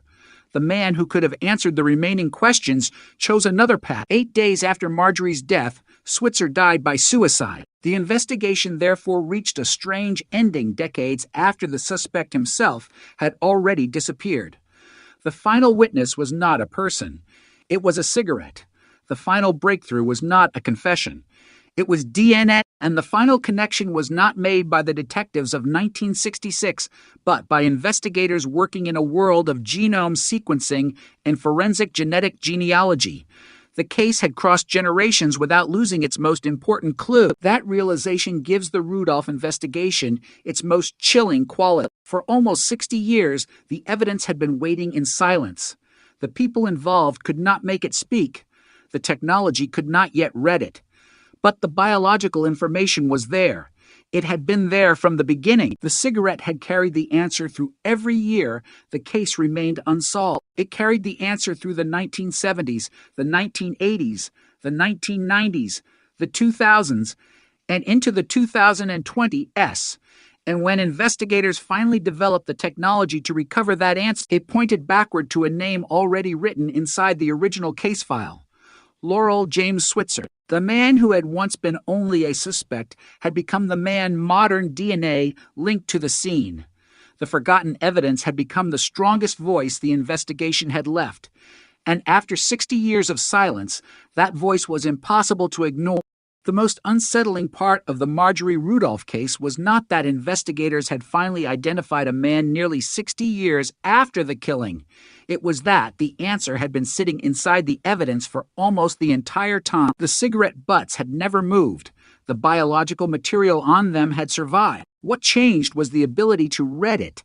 In 1966, investigators could only look at the cigarettes as physical objects. In 2025, scientists could treat them as genetic evidence. That difference transformed a forgotten clue into a forensic connection, and suddenly the old investigation began to look different. The man at the center of the original suspicion, Laurel James Switzer, was no longer simply a name in a decades-old file. His DNA had been recovered from cigarettes collected at the scene, and investigators had independently reached his family through forensic genetic genealogy. The San Rafael Police Department announced the breakthrough on March 31st, SIL 2026, saying the advanced testing had positively linked Switzer to the homicide. But the deeper story was how investigators reached that conclusion, because the path was not a straight line from cigarette to name. It was a chain of decisions, each one depending on the previous one, each separated by years of uncertainty. First came preservation, then came renewed interest, then advanced DNA extraction, then genome sequencing, then genealogy, then traditional detective work, then voluntary DNA samples from surviving relatives, and finally, the match. Break one link, and the case might still be sitting in an evidence room today. The original detectives could not have imagined that possibility when they collected the cigarettes in 1966. They were dealing with a brutal homicide, not a future genetic investigation. Their priority was to understand what had happened to Marjorie Rudolph and who might have been responsible. They knew Rudolph was 60 years old. They knew she had been home alone. They knew her husband was hospitalized. They knew the attack had been violent. And they knew there were clues suggesting the killer may have been someone who could enter the residence without immediately raising suspicion. According to the San Rafael Police Department, Switzer knew the Rudolph family and had been considered a suspect during the original investigation. Police also said investigators believed a dispute between Switzer and the family might have contributed to the homicide. That information made him important, but it did not make him guilty. Investigators needed evidence. They needed something capable of moving the case beyond suspicion. The cigarette butts were potentially that evidence, but science had not yet reached the point where they could deliver an identity. The case therefore entered a strange period in which investigators had a theory but no definitive proof. Then Switzer disappeared from the investigation in the most final way possible. Police said he left the Bay Area for South Lake Tahoe and died by suicide just days after the killing. His death meant that even if investigators continued to suspect him, there would be no opportunity to interrogate him, arrest him, or place him before a jury. Whatever he knew about February 1st, Sill, 1966, would remain locked inside the mind of a dead man. The investigation could not move forward through a confession. It had to depend on physical evidence, and that made the cigarettes even more important. They were not merely remnants from the scene, they were potentially the only surviving objects capable of carrying a direct biological connection to the person who had been there. Decades later, that possibility became the reason the case could be reopened. Retired San Rafael investigators Harry Barbier and Kevin McDougald continued working cold cases as volunteers. Their involvement was not simply a nostalgic return to an old file. It was an attempt to determine whether evidence that could not be fully exploited in 1966 could be analyzed with modern technology. In 2025, they partnered with the Sacramento County District Attorney's Office and submitted forensic evidence from the Rudolph investigation to Uthram, a Texas-based forensic laboratory. That decision placed the case in the hands of scientists whose tools would have seemed almost impossible to the detectives of the 1960s. Uthram successfully extracted DNA from the cigarette evidence and used genome sequencing to develop a comprehensive DNA profile. The old cigarette had become a genetic sample, but now the investigators faced a different problem. A DNA profile is powerful, but without a known comparison, it can remain anonymous. The investigators needed to determine whose DNA it was. That was where forensic genetic genealogy changed the investigation. Instead of waiting for the unknown profile to match a criminal database, the laboratory could search for genetic relationships. Distant relatives could become clues. A family connection could become a branch could become a tree, and somewhere in that tree could be the person investigators were seeking. Uthram's forensic genetic genealogy team conducted the search and generated investigative leads. Those leads were then passed to Barbier and McDougald. At that point, the investigation moved from laboratory science back into detective work. Genetics could identify relationships, but detectives had to determine what those relationships meant in the context of a murder that had occurred 60 years earlier. They had to compare names against the original case. They had to examine family history. They had to consider ages, locations, relationships, and the circumstances of the 1966 investigation. And gradually, the genetic trail pointed toward the Switzer family. That was an extraordinary development. The modern scientific investigation was arriving at the same name that had already existed in the original police investigation. But investigators still needed to be careful. Genetic genealogy can generate leads, but a genealogical lead is not automatically proof that a particular individual contributed the DNA. The final identification required a direct comparison. That is why the next step mattered so much. Investigators contacted surviving relatives of Switzer. Those relatives voluntarily provided DNA samples. Scientists compared those samples against the profile recovered from the cigarette evidence. The result was a positive match. Police said the comparison confirmed that Switzer's DNA was on the cigarettes found at the crime scene. In practical terms, the evidence had finally done what it could not do in 1966. It connected a biological trace to a specific person. The cigarette had crossed the gap between suspicion and scientific identification. And because the person had already been identified as a suspect during the original investigation, the result was especially striking. Modern technology had not simply produced an unexpected name from nowhere. It had strengthened a theory that investigators had been unable to prove 6 decades earlier. That did not mean every detail of the original theory was automatically confirmed. DNA on a cigarette establishes that Switzer smoked it or otherwise left his biological material on it. But it does not by itself explain every action inside the home. It does not tell investigators precisely when the cigarette was smoked. It does not establish the complete sequence of events. It does not reveal motive. Those limitations are important, especially in a case where the suspect is deceased and cannot respond to the evidence. The DNA could tell investigators something extraordinarily important, but it could not tell them everything. That distinction became central to understanding the final resolution. Police could identify Switzer as the person whose DNA was found on the cigarettes. They could connect him to the scene. They could point to the original investigation, which had already considered him a suspect. But they could not conduct a modern interrogation. They could not put the DNA result before Switzer and ask for his explanation. They could not present the evidence to a jury.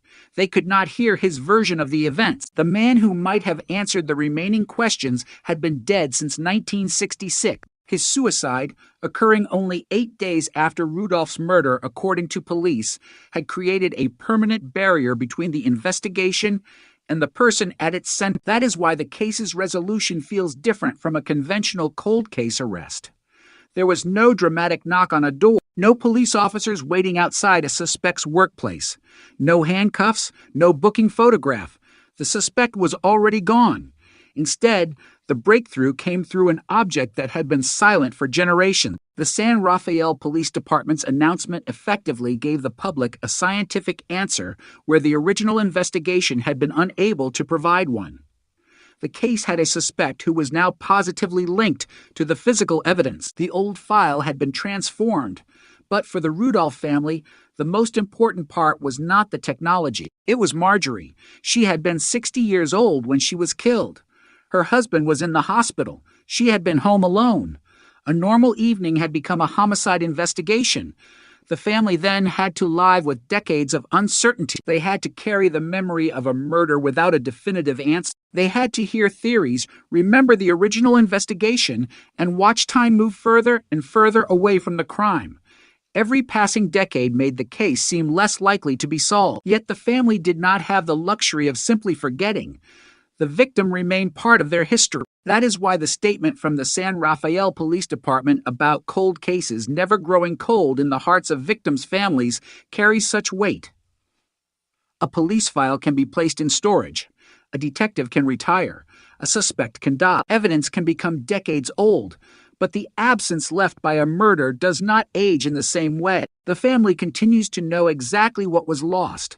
The breakthrough, therefore, represented more than an interesting forensic development.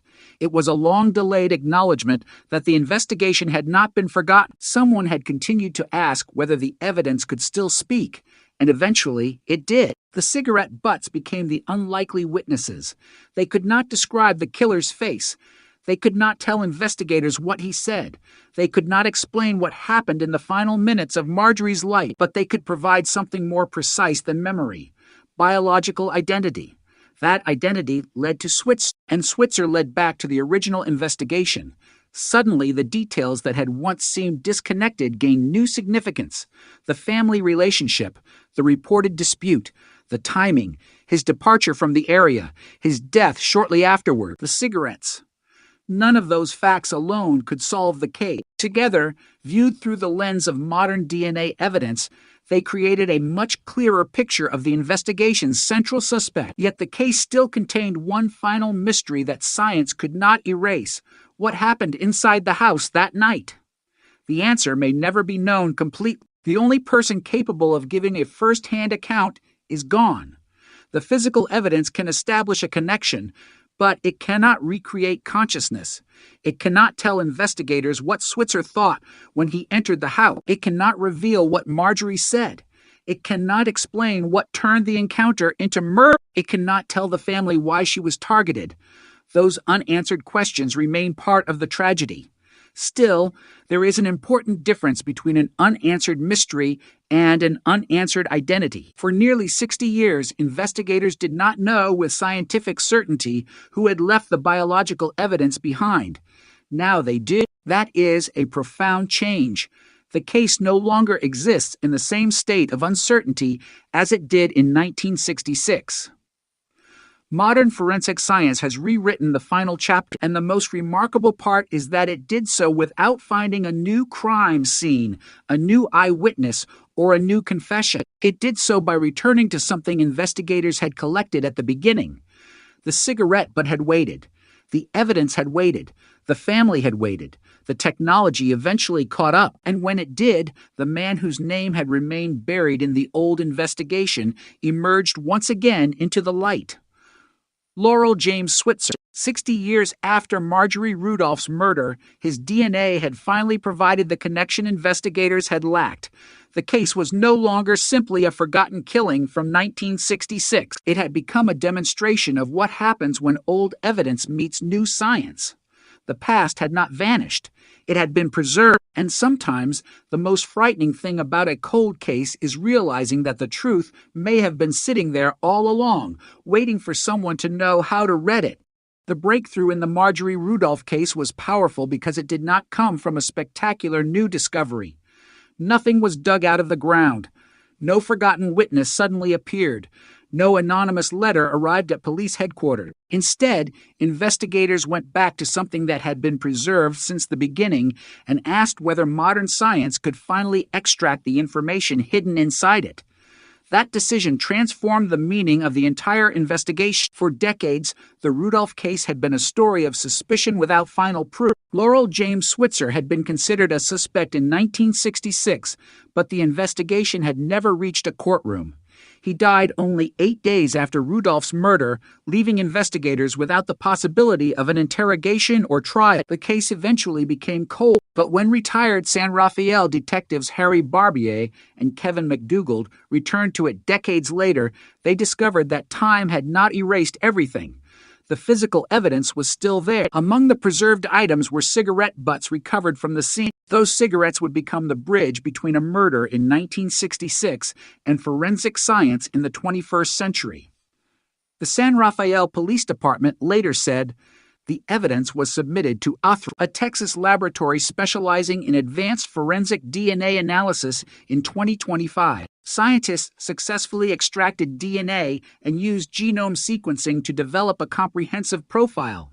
That profile created an opportunity that the original investigators could never have imagined. Instead of asking only whether Switzer could somehow be connected to the murder through traditional evidence, investigators could now ask whether the DNA recovered from the cigarettes belonged to his biological family. The answer would eventually point back to him. But before that happened, the investigators had to navigate a process in which every step mattered. A DNA profile can be extraordinarily powerful, but an unidentified profile is still just that, unidentified. Investigators needed a path from genetic information to an actual person. Forensic genetic genealogy provided that path. The technique uses genetic relationships to identify possible family connections and generate investigative leads. It does not magically announce a suspect's name. Instead, it creates a network of biological relationships that investigators must interpret carefully. In the Rudolph case, Othram's forensic genetic genealogy team searched for connections associated with the unknown DNA profile and produced investigative leads. Those leads were returned to Barbier and McDougald, who then combined the genetic information with traditional detective work. The old case file suddenly mattered again. Every name, every relationship, every historical detail, every known connection between the Rudolph family and the people who surrounded them in 1966. The investigators were not starting from an empty page. They were comparing a modern genetic trail against a 60-year-old investigation, and then the name Laurel James Switzer returned to the center. That was perhaps the most remarkable moment of the entire process. The man who had been suspected in the original investigation was now appearing through a completely different scientific route. 6 decades earlier, detectives had arrived at his name through conventional police work. 6 decades later, genetic genealogy independently pointed toward his family. The two investigations were converging. One had begun with interviews, relationships, circumstances, and suspicion. The other began with DNA. They were separated by almost 60 years, yet they were moving toward the same individual. But investigators could not simply declare the mystery solved. The genetic genealogy lead had to be confirmed. Surviving relatives of Switzer were contacted and voluntarily provided DNA samples. Scientists compared those samples with the profile developed from the cigarettes recovered at the Rudolph crime scene. The comparison produced a positive match. Police said Switzer's DNA was confirmed on the cigarettes. That result gave investigators something the original case had never possessed: a direct biological connection between Switzer and physical evidence. From the scene, it was the missing link. The old suspicion had become scientifically supported, yet that did not mean the DNA could answer every question. This is where the Rudolph case becomes more complicated than the dramatic headline might suggest. DNA can identify a biological contributor. It can place a person in contact with an object. It can establish a connection between a suspect and evidence. But DNA does not tell investigators exactly what happened. It does not describe a confrontation. It does not explain motive. It does not reveal a person's thoughts. It cannot tell a jury what a suspect intended at a particular moment. And in this case, the person whose DNA was identified had been dead for almost 60 years. There was no opportunity to confront him with the evidence. There was no possibility of asking whether he had been inside the house.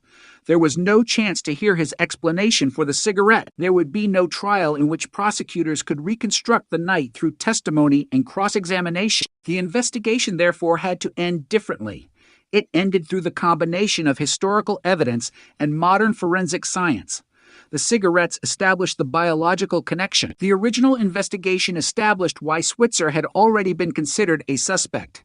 His relationship with the Rudolph family provided context. Investigators had previously learned that there had been a dispute between Switzer and the Rudolph family, and police later described that dispute as a possible motive for the killing. His movements after the crime were also part of the historical investigation. According to police, he left the Bay Area and went to South Lake Tahoe. 8 days after Rudolph's murder, he died by suicide. Those facts had existed for decades, but they could never be placed alongside a definitive DNA connection. Now they could, and suddenly the old timeline looked different. A man known to the family, a possible dispute, a critical evening, cigarette evidence at the scene, departure from the area, death 8 days later. Then, nearly 60 years afterward, DNA from the cigarettes connected to his family. The evidence did not erase the uncertainties, but it changed their nature. The question was no longer simply who might have been responsible. Investigators had a scientifically supported suspect. The remaining uncertainty concerned the details and motive of the crime. That distinction is crucial because cold cases often contain layers of unanswered questions. Solving one layer does not automatically solve all the others. In Rudolph's case, the greatest breakthrough was the identification of the person linked to the biological evidence. The precise sequence of events may never be fully reconstructed, and that is partly because time has removed the people who could have explained it. Marjorie cannot describe her final out. The original investigators cannot revisit every decision they made. Witness memories have disappeared. Switzer cannot defend himself or confess. The case has become a historical crime reconstructed through surviving evidence. That makes the cigarette even more significant. It is one of the few physical remnants capable of connecting the present investigation to the night of the murder. The object is small, almost insignificant. A discarded cigarette, but would normally be something people throw away without a second thought. But in a homicide investigation, small objects can become enormous. The cigarette had been touched. It had been smoked. Biological material remained on it, and because investigators preserved it, the information survived. The case therefore demonstrates an important principle in forensic investigation. Evidence does not need to be understood immediately to become valuable later. In 1966, the cigarette was preserved because it might matter. In 2026, it mattered more than anyone could have imagined. Modern DNA technology had effectively reached backward through time. It allowed investigators to take an object collected during the original investigation and use it to answer a question that had remained open for generations. That is why the Rudolph case became more than an individual homicide investigation. It became a demonstration of how cold cases can change when old evidence is examined with new technology. The same evidence can produce completely different investigative possibilities depending on what science is capable of doing. A fingerprint once considered too faint may become analyzable. A photograph may be digitally enhanced. A damaged document may be reconstructed. Biological material that once appeared useless may contain a complete genetic profile. The evidence does not necessarily change. The technology does. In Rudolph's case, The cigarette did not suddenly become important in 2026. It had always been important. Investigators simply gained the ability to understand why. For Marjorie's family, the significance was deeply personal. 60 years is long enough for a crime to become history to the outside world. It is long enough for newspapers to stop mentioning the victim. It is long enough for new generations to grow up without knowing her name. But for the people who loved her, the murder remained personal. The unanswered question never truly became old. The San Rafael Police Department emphasized that cold cases do not grow cold in the hearts of victims' families, a sentiment that captures the emotional reality behind the forensic breakthrough. The family did not receive Marjorie back. No DNA test can reverse a murder. No laboratory can erase grief. But the investigation could finally provide something that had been absent for generations, an evidence-based answer about the person connected to the crime scene.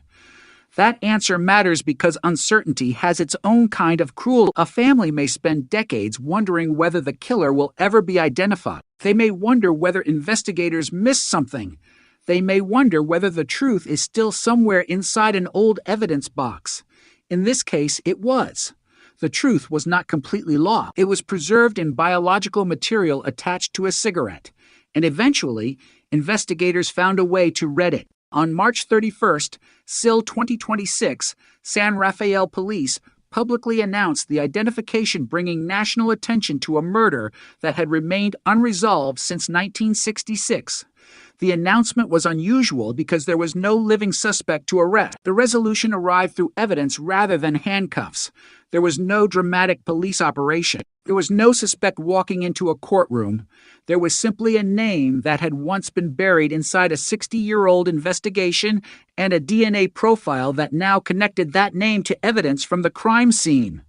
Laurel James Switzer, the original suspect, the man who died shortly after the murder, the person whose biological material remained behind.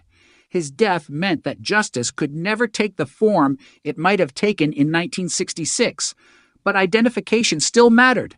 It changed the historical record. It gave investigators a scientifically supported conclusion. It allowed Marjorie Rudolph's murder to be remembered not merely as an unsolved killing, but as a case in which modern forensic science finally established a connection that had eluded investigators for generations. And yet, the case still refuses to surrender every secret.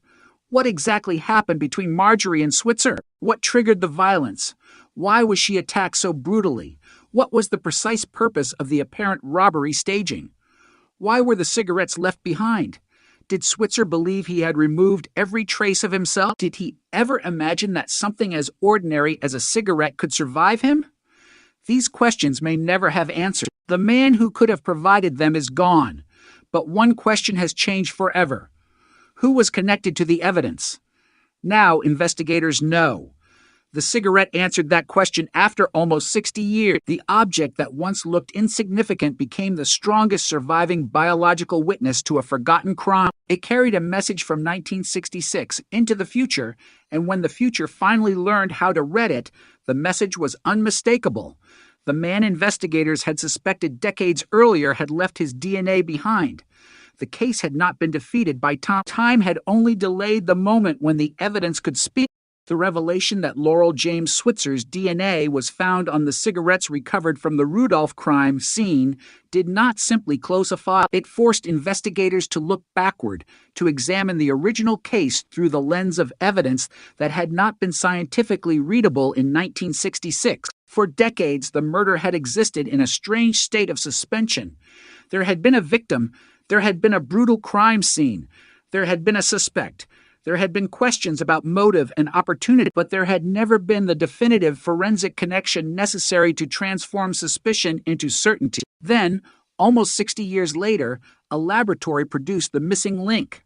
The San Rafael Police Department announced on March 31st, SIL 2026, that advanced DNA analysis had positively linked Switzer to the homicide. The breakthrough came after retired investigators Harry Barbier and Kevin McDougald revisited the case and worked with the Sacramento County District Attorney's Office to submit evidence for modern testing. SexRPD.org.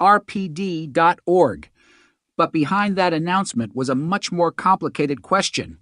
What did the new evidence actually tell investigators about the night Marjorie Rudolph died? The answer was powerful, but limited. DNA could establish a biological connection. It could not reconstruct the entire crime. That distinction became essential as investigators attempted to separate what they now knew from what they might never know. The cigarette evidence established that Switzer had left biological material on cigarettes recovered from the crime scene. According to police, surviving relatives voluntarily provided DNA samples, and the resulting comparison produced a positive match. CRPD.org. That was an extraordinary development because Switzer had already been a suspect in the original investigation. The modern evidence was therefore not pointing toward an entirely unexpected individual. It was strengthening a suspicion that had existed since 1966, yet the passage of time had created a problem that DNA alone could never solve. The central suspect was dead. Police said Switzer had left the Bay Area for South Lake Tahoe and died by suicide 8 days after Rudolph's murder. SRPD.org. His death meant there would be no second investigation in the traditional sense. Detectives could not confront him. Prosecutors could not question him under oath. A defense attorney could not challenge the evidence on his behalf. A jury could not weigh his testimony against the forensic evidence. The case had reached the modern era without the person at its center, and that created an eerie imbalance. Science could now speak more clearly than it ever had before, but the person who might have answered the remaining questions was silent forever. To understand why that mattered, investigators had to return to Marjorie's final known hour. On February 1st, still 1966, she was at home in San Rafael. Her husband, Leroy Rudolph, was hospitalized. According to later account, Marjorie had spoken with a neighbor earlier in the day and declined an invitation to dinner because she was already preparing to stay home. SFGate.com. It was the kind of ordinary decision that becomes haunting only afterward. There was no way for her to know that remaining at home would place her alone at the center of a murder investigation. By the following morning, she was dead. Her body was found in the bathtub, and investigators documented severe injury. Later descriptions of the crime scene emphasized the brutality of the attack. Retired Detective Harry Barbier described extensive head injuries and broken ribs while saying Rudolph had been dragged down a hallway before being placed in the bath. ABC7news.com. Every physical detail created another question. Why such violence? Why the bathtub? Why was she moved? Why were cigarettes left behind?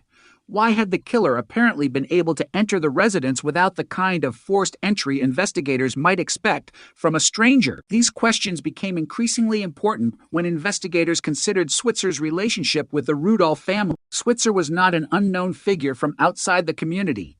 His wife worked for Leroy Rudolph at the Bank of America branch in San Rafael, and the families knew each other. Police later said investigators had identified a dispute between Switzer and the Rudolph family and believed it could have played a role in the killing. CSRPD.org. That connection did not establish guilt by itself, but in a cold case, context matters because evidence rarely exists in isolation. The DNA was one piece. The relationship was another. The original suspicion was another. Switzer's disappearance and death shortly afterward were another. None alone could explain the murder. Together, they created a pattern investigators could no longer ignore. The cigarettes became particularly significant because they were tangible remnants from the crime scene. Free Salem cigarette butts were recovered, and investigators believed they could have been left by the killer. ABC7news.com. For decades, however, those cigarettes were essentially trapped in the past. Investigators could preserve them, photograph them, catalog them, and store them, but they could not obtain the kind of DNA profile that modern laboratories can sometimes develop.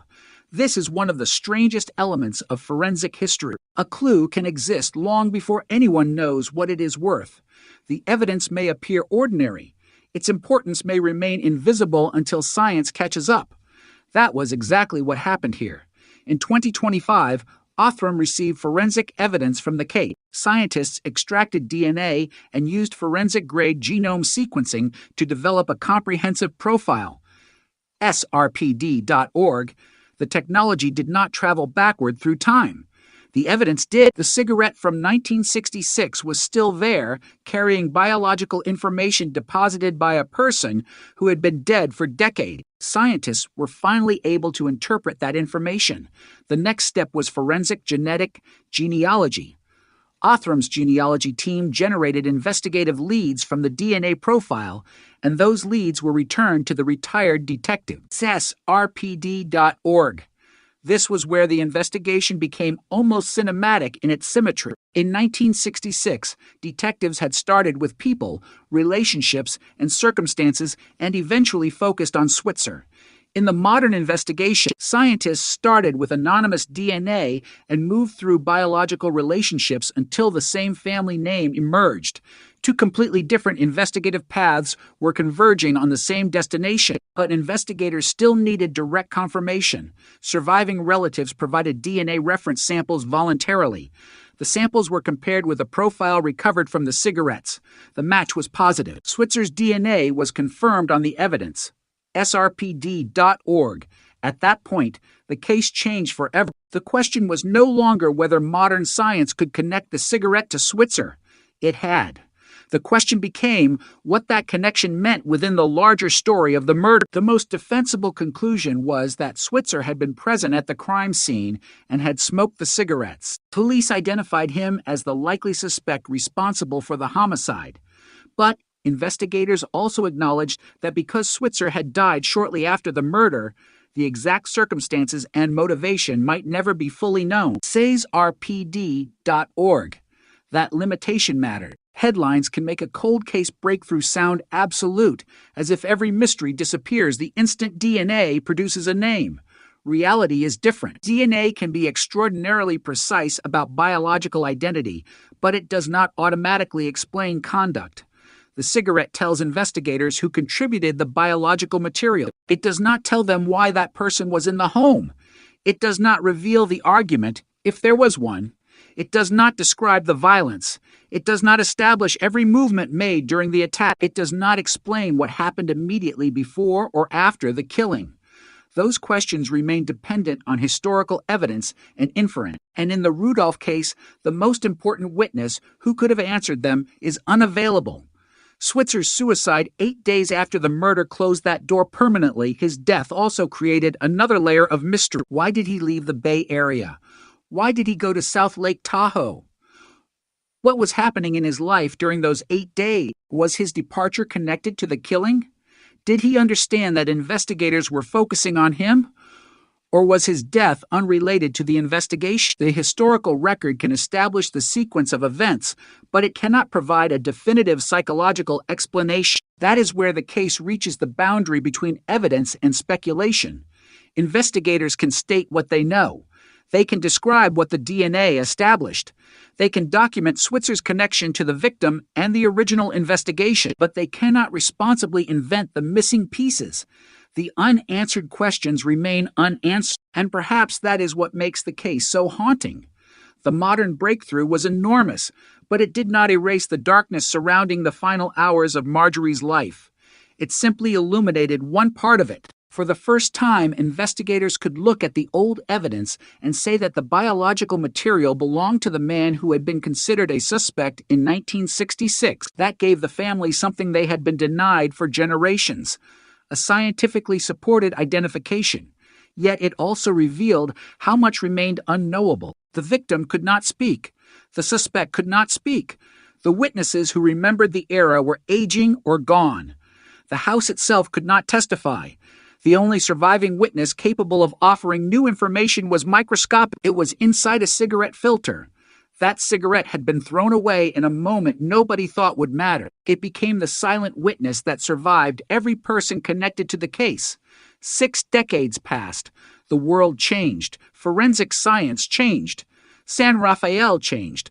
But the evidence remained. And then, one day, investigators opened the door to the past again. The result was not an arrest. It was not a confession. It was something quieter and, in its own way, more haunting. Confirmation.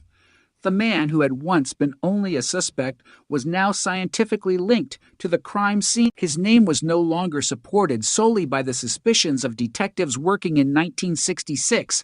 It was supported by DNA recovered from physical evidence. The old investigation had found the shadow.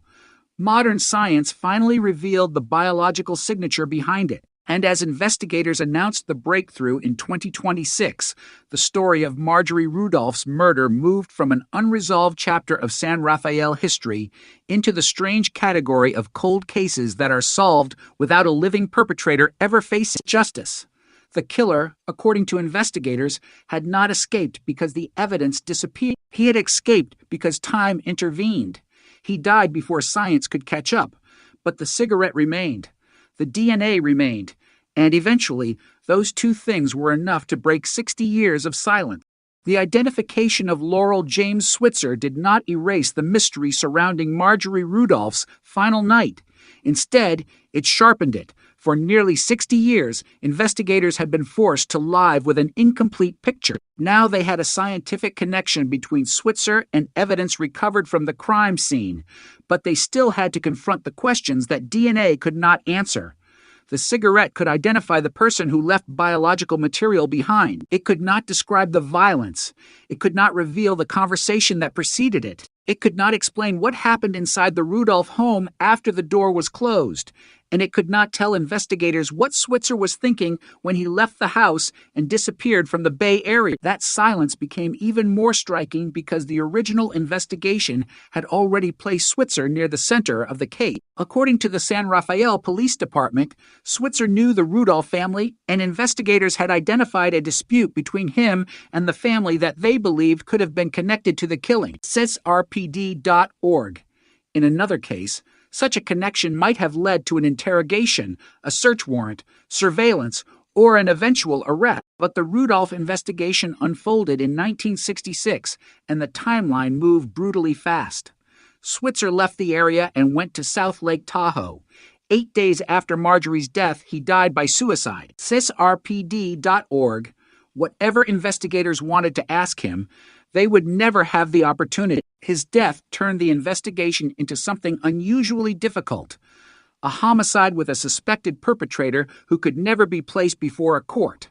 The case therefore depended almost entirely on what could be preserved, and what survived was more important than anyone could have known.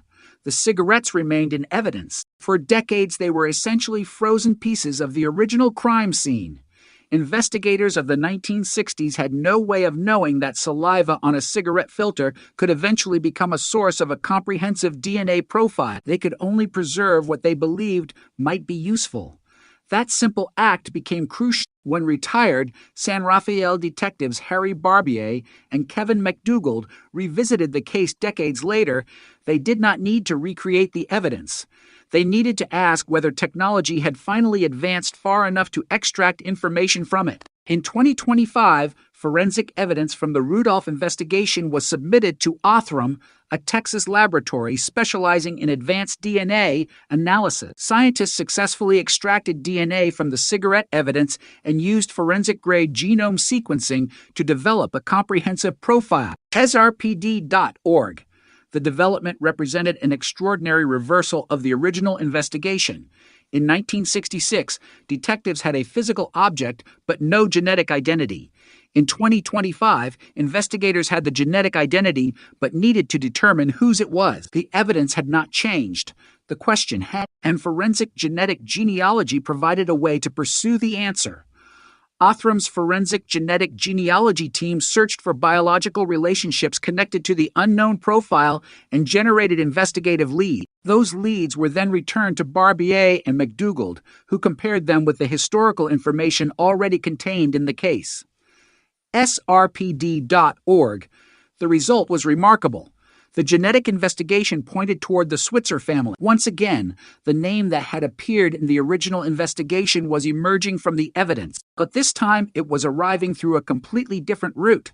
6 decades earlier, detectives had focused on Switzer because of his relationship to the Rudolph family and circumstances surrounding the crime. 6 decades later, scientists were tracing an unidentified DNA profile through family relationships and arriving at the same family. The two investigations had begun in different centuries of forensic science, yet they were converging on the same individual. That convergence was important, but investigators still needed confirmation. Surviving relatives of Switzer voluntarily provided DNA reference samples. Scientists compared those samples with the profile developed from the cigarette evidence. The comparison produced a positive match. According to police, SRPD.org, the cigarette had finally acquired a name, Laurel James Switzer. But that name created another question. What could investigators responsibly say about his role? The answer had to remain grounded in what the evidence actually established. The DNA linked Switzer to the cigarettes found at the crime scene. Police identified him as the likely suspect in Rudolph's killing, yet the evidence did not provide a complete reconstruction of the homicide. This distinction is particularly important because the case involves a dead suspect and no possibility of a criminal trial. There would be no opportunity for prosecutors to present the complete theory of the crime in court. There would be no defense challenging the evidence. There would be no jury weighing competing interpretations. The modern investigation, therefore, had to stop where the surviving evidence stopped. That boundary did not make the breakthrough meaningless.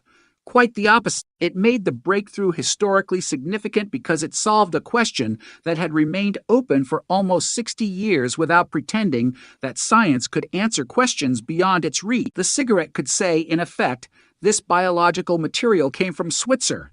It could not say, this is exactly what happened next. That second story remained buried with the people who were there. Marjorie's final hours therefore remained partly obscured. Investigators knew she had been home alone. Her husband was hospitalized. She was later found dead in the bathtub after suffering severe injury. Later accounts described a brutal assault involving head injuries and broken ribs. ABC7news.com.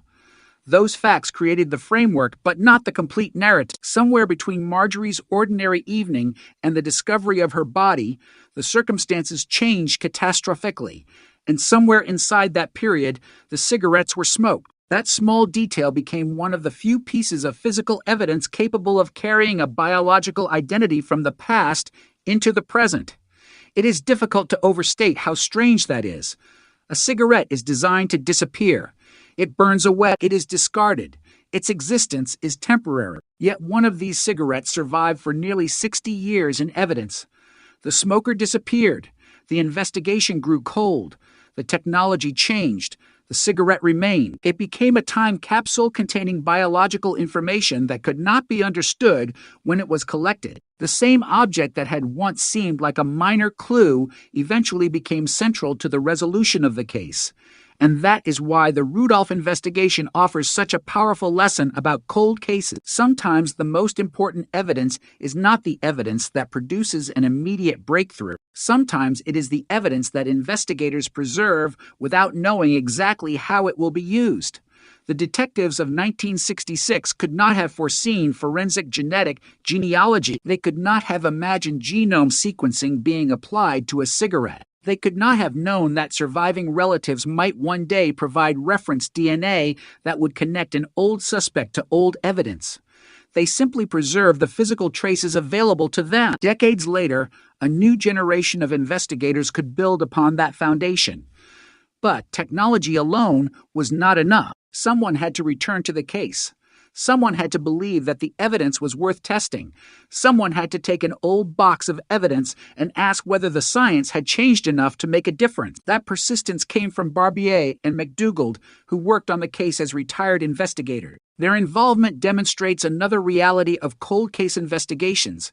Cases can survive because people continue to care about them long after the original investigation has ended. A police department may have thousands of reports. Detectives retire. Priorities change.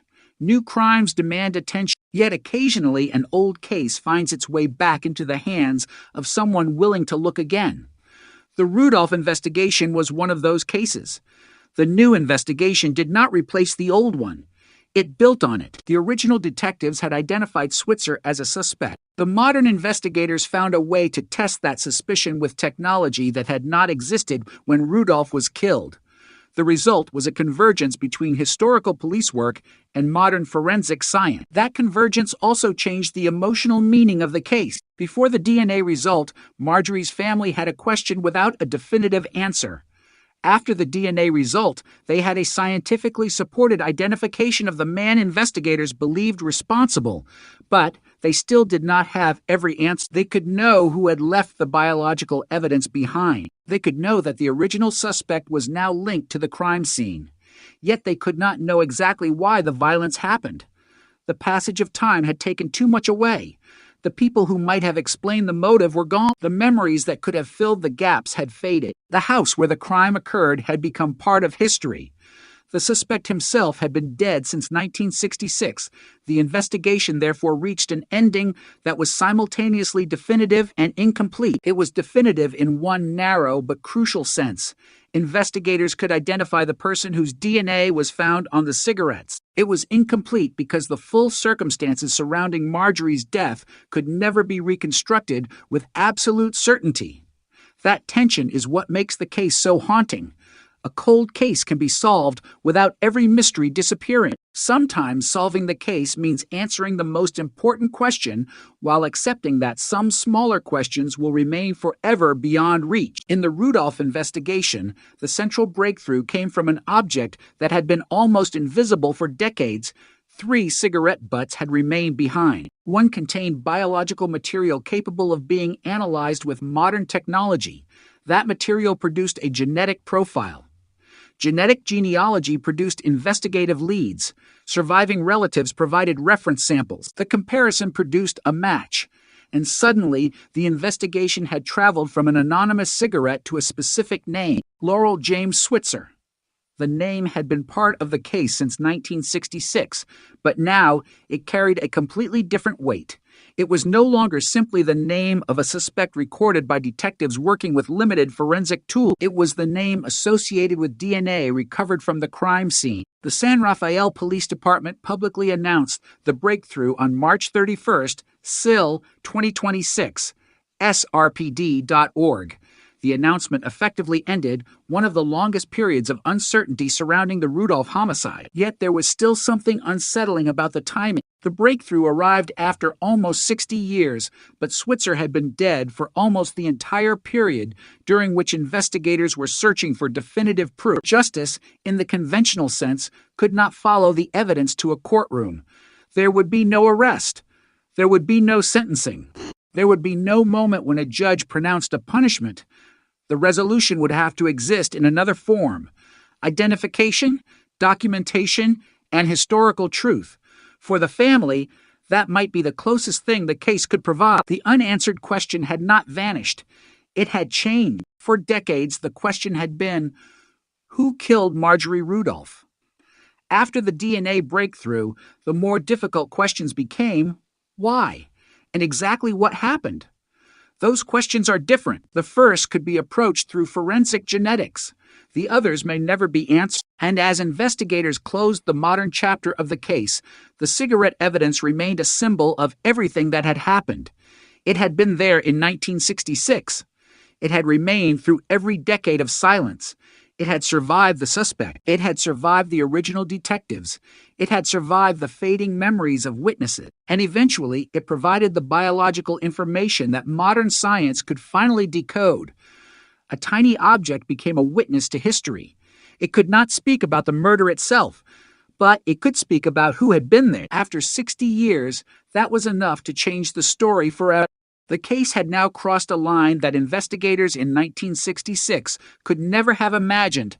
Laurel James Switzer was no longer simply a name preserved in an old homicide file. His DNA had been recovered from cigarette evidence found at the scene, and surviving relatives had provided reference samples that produced a positive comparison. San Rafael police said the result placed Switzer at the scene and identified him as the likely suspect in Marjorie Rudolph's killing. But one question remained suspended above everything else. If investigators had suspected Switzer almost from the beginning, Why had the truth remained buried for nearly 60 years? The answer was partly technological, partly historical, and partly tragic. In 1966, DNA testing did not exist. Investigators could collect evidence, preserve it, photograph it, question witnesses, establish timelines, and follow people connected to the victim, but they could not take a cigarette butt and extract a genetic identity from it. That limitation gave time an enormous advantage. Switzer was already dead. Memories faded. Investigators retired. The physical crime scene became history, but the cigarettes remained. 3 Salem cigarette butts had been recovered during the original investigation, and investigators believed they belonged to the person they suspected. For decades, those objects were essentially silent. Then science learned how to make them speak. That transformation is what gives the Rudolph case its extraordinary power. The cigarette did not suddenly appear in 2025. It had been there since 1966. The answer had not suddenly been created. It had been preserved. What changed was the ability to interpret it. When retired, San Rafael detectives Harry Barbier and Kevin McDougald revisited the case. They partnered with the Sacramento County District Attorney's Office and submitted forensic evidence to UFRO, a Texas laboratory specializing in advanced forensic DNA analysis. In 2025, scientists successfully extracted DNA from the evidence and developed a comprehensive genetic profile using genome sequencing. The investigators now had something the original detectives never possessed, a biological signature. But a signature without a name is still a mystery. The laboratory therefore used forensic genetic genealogy to generate investigative leads. Those leads were returned to Barbier and McDougald, who compared the genetic information with the historical case. The process eventually brought the investigation back to the Switzer family. It was a remarkable convergence. The detectives of 1966 had looked at the people surrounding Marjorie Rudolph and identified Switzer as a possible suspect. The investigators of the 21st century started with anonymous DNA and followed biological relationships until they reached the same family. 2 investigations, separated by 6 decades, had arrived at the same name by completely different routes. But the most important step was still ahead. Investigators contacted Switzer's surviving relative. With their consent, they obtained DNA reference samples. Scientists compared those samples with the profile recovered from the cigarette evidence. The comparison produced a positive match.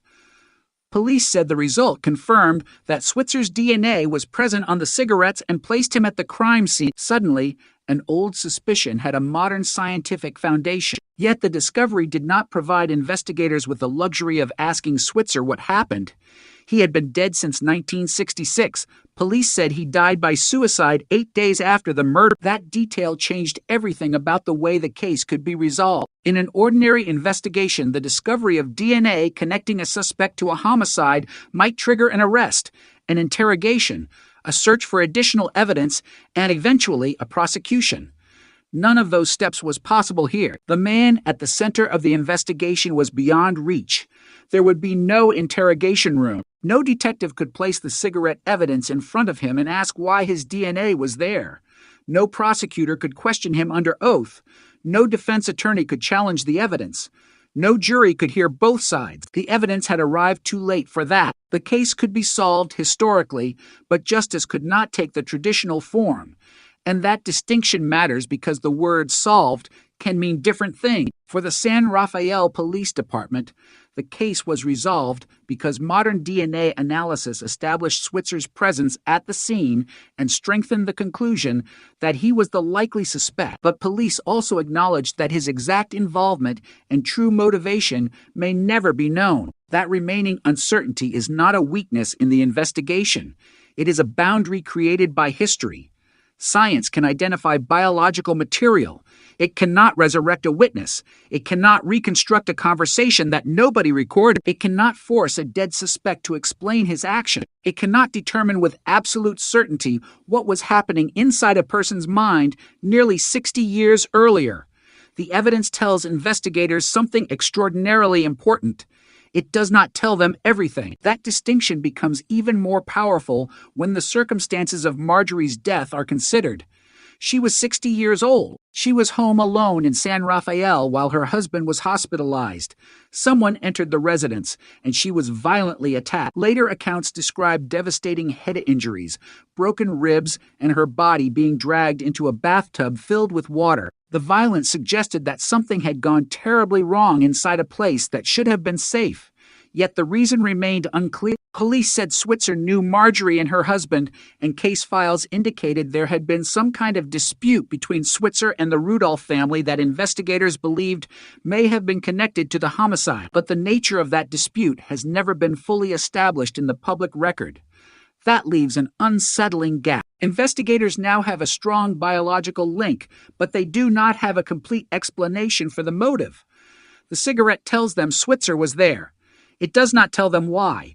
It does not explain the argument. It does not reveal whether Marjorie recognized him when he arrived. It does not establish exactly when the cigarettes were smoked, and it cannot reconstruct the sequence of violence that followed. Those missing details matter because the final moments of a victim's life are often the part families most desperately want to understand. Who came through the door? What did Marjorie say? What did the killer want? Was there an argument? Did she realize she was in danger? Was the attack planned, spontaneous, or triggered by something that investigators never discovered? These questions may remain forever beyond reach, and yet there is something powerful about finally knowing the identity of the man who had been connected to the case from its earliest days. For decades, Switzer's name existed in the shadow of suspicion. Now, modern forensic analysis had transformed that shadow into a documented genetic connection. The original investigators had not been able to prove their theory. The modern investigators could. That is why the cigarette evidence became so important. It represented continuity between two generations of police work. The first generation collected it. The second generation understood what it could become. Without preservation, there would have been nothing to test. Without the decision to reopen the case, the evidence might have remained untouched. Without advanced DNA technology, the profile might never have been developed. Without genetic genealogy, the profile might have remained anonymous. Without surviving relatives willing to provide reference samples, the investigative trail might have stopped. Every step depended on another, and every step pushed the case closer to the same conclusion. The story therefore became less about one dramatic breakthrough and more about persistence. Cold cases rarely surrender their secrets in a single moment. They move through years of waiting. Evidence sits in storage. Investigators change careers. Families grow older. New technologies appear. And sometimes, decades later, someone asks one more question. Could this old evidence still tell us something? In the Rudolph case, the answer was yes. The evidence could still speak. It had simply been waiting for the right scientific language. That realization also changes how the original investigators should be viewed. It is easy, decades later, to look at an unsolved case and assume someone failed. But the technology available in 1966 placed strict limits on what detectives could establish. They could suspect Switzer. They could investigate his relationship with the Rudolphs. They could examine the cigarettes. But they could not extract the genetic information that modern investigators recovered. The case was not necessarily abandoned because there were no clues. It remained unresolved because the clues could not yet be converted into proof. The difference is enormous. The original detectives were working without one of the most powerful forensic tools available today. The evidence they collected was essentially a message written in a language that had not yet been invented. 6 decades later, scientists could finally translate it, and the translation pointed back to the same man. That is why the announcement in March 2026 carried such weight. San Rafael police had not discovered a completely unknown killer. They had finally confirmed the presence of a previously identified suspect. The case had come full circle. The investigation began with Switzer as a possible suspect. It remained unresolved after his death. Decades passed. Then modern DNA analysis returned to the cigarettes and independently connected the evidence to his family. The circle closed. But closure is not the same as completeness. The family could receive an answer about who investigators believed was responsible, but they could not receive every answer about why Marjorie was killed. The motive remained uncertain.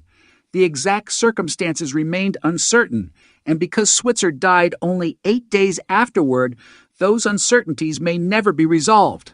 That is perhaps the cruelest element of the case. The man investigators believe was responsible disappeared before the evidence could catch him.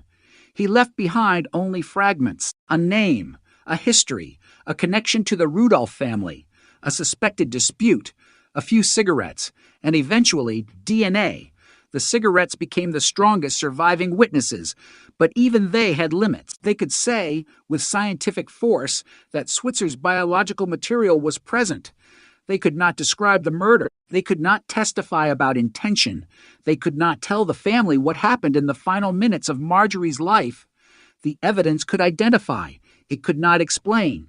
And so the case moved into an unusual form of resolution. It was no longer an unanswered identity mystery. It was a historical homicide in which investigators had identified the likely suspect through modern forensic evidence, while accepting that some questions would remain permanently unanswered. For Marjorie's family, that distinction may have mattered more than any headline. The world had spent decades knowing her only as the victim of an old, brutal murder. Now the investigation could finally attach a scientifically supported name to the person believed responsible. 60 years had passed, but the evidence had not forgotten. The cigarette had not forgotten. The laboratory had not forgotten. And the investigators who returned to the case refused to forget. Their persistence turned a forgotten object into a modern forensic witness. It transformed an old suspicion into a genetic connection, and it proved something that cold case investigators have learned again and again. Time can bury a crime, but it does not necessarily erase the evidence. Sometimes the smallest object survives the longest. Sometimes the clue everyone overlooked becomes the clue nobody can ignore. And sometimes the truth is not gone at all. It is simply waiting inside an evidence box, waiting for someone to know how to read it. In Marjorie Rudolph's case, that truth had been waiting since 1966. It waited while the suspect lived. It waited after he died. It waited through decades of silence. And finally, almost 60 years later, it spoke through DNA. The announcement that Marjorie Rudolph's murder had finally been solved did not arrive with the kind of dramatic ending usually associated with a major homicide investigation. There was no suspect waiting behind a locked door. No police convoy, no courtroom, no confession. The man investigators identified had been dead for nearly 60 years. Instead, the final breakthrough came quietly, through laboratory analysis of evidence that had been collected when the world was a very different place. Yet the quiet nature of the discovery made it no less extraordinary. A cigarette but recovered from a 1966 crime scene had survived long enough for modern forensic science to extract DNA from it, and that DNA ultimately pointed investigators back to Laurel James Switzer, the man who had already been considered a suspect during the original investigation. CSRPD.org. For the investigators who returned to the case, the breakthrough represented the closing of a circle that had remained open for generations. For the Rudolph family, it represented something even more profound, the end of one kind of uncertainty. For decades, Marjorie's death had remained attached to a question mark. Now there was a scientifically supported name, but there was also a painful realization. Identifying the likely killer could not restore the missing years. It could not erase the violence of February 1st, Sill 1966. It could not reconstruct every moment of Marjorie's final hour, and it could not answer every question left behind by a crime whose central suspect had taken his own life only days afterward. That was the strange final stage of the investigation. The evidence had become stronger, but the story itself remained incomplete. The original crime had taken place inside Marjorie's San Rafael home while her husband, Leroy Rudolph, was hospitalized. She had been alone. According to later accounts, she had declined an invitation to dinner earlier that day, saying she intended to remain home. EssaGate.com. What followed transformed an ordinary evening into a murder investigation. Marjorie was found dead the next morning. Her injuries were severe, and later descriptions of the crime scene portrayed an attack of extraordinary violence. Retired Detective Harry Barbier said she had suffered major head injuries and broken ribs and had been dragged before her body was placed in a bathtub. ABC7news.com. Investigators immediately faced a difficult puzzle. There was a dead woman. There was evidence inside the house. There were indications that the person responsible may have known the victim, and there was a possible connection to Switzer. But the investigation could not produce the kind of definitive proof that would survive the demands of a criminal trial. The cigarettes were among the clues investigators preserved. Free Salem cigarette butts were recovered from the scene, and investigators believed they could have been left by the person responsible. ABC, 7news.com. At the time, however, the biological information on those filters was effectively invisible. There was no way to extract a modern DNA profile.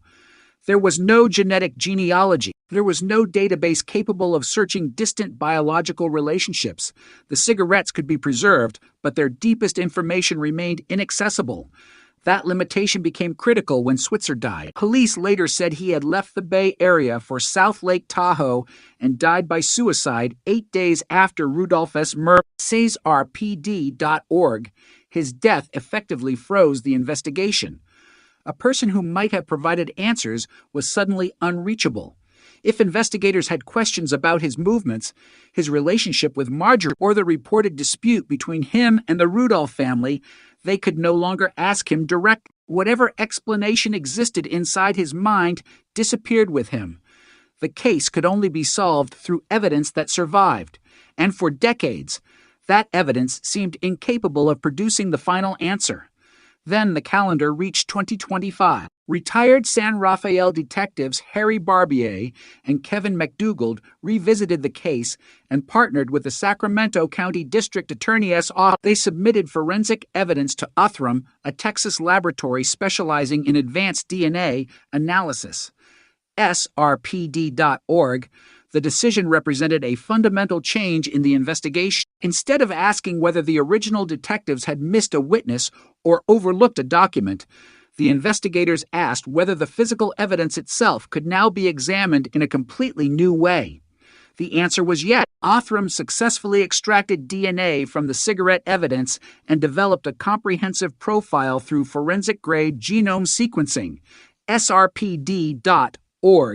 The old evidence had suddenly become modern forensic material, but the profile did not arrive with a name attached. Investigators still had to determine whose DNA it represented. That was where forensic genetic genealogy became decisive. Othram's forensic genetic genealogy team searched for biological relationships and generated investigative leads. Those leads were then returned to the retired detectives, who compared them against the historical information from the original case. SexRPD.org.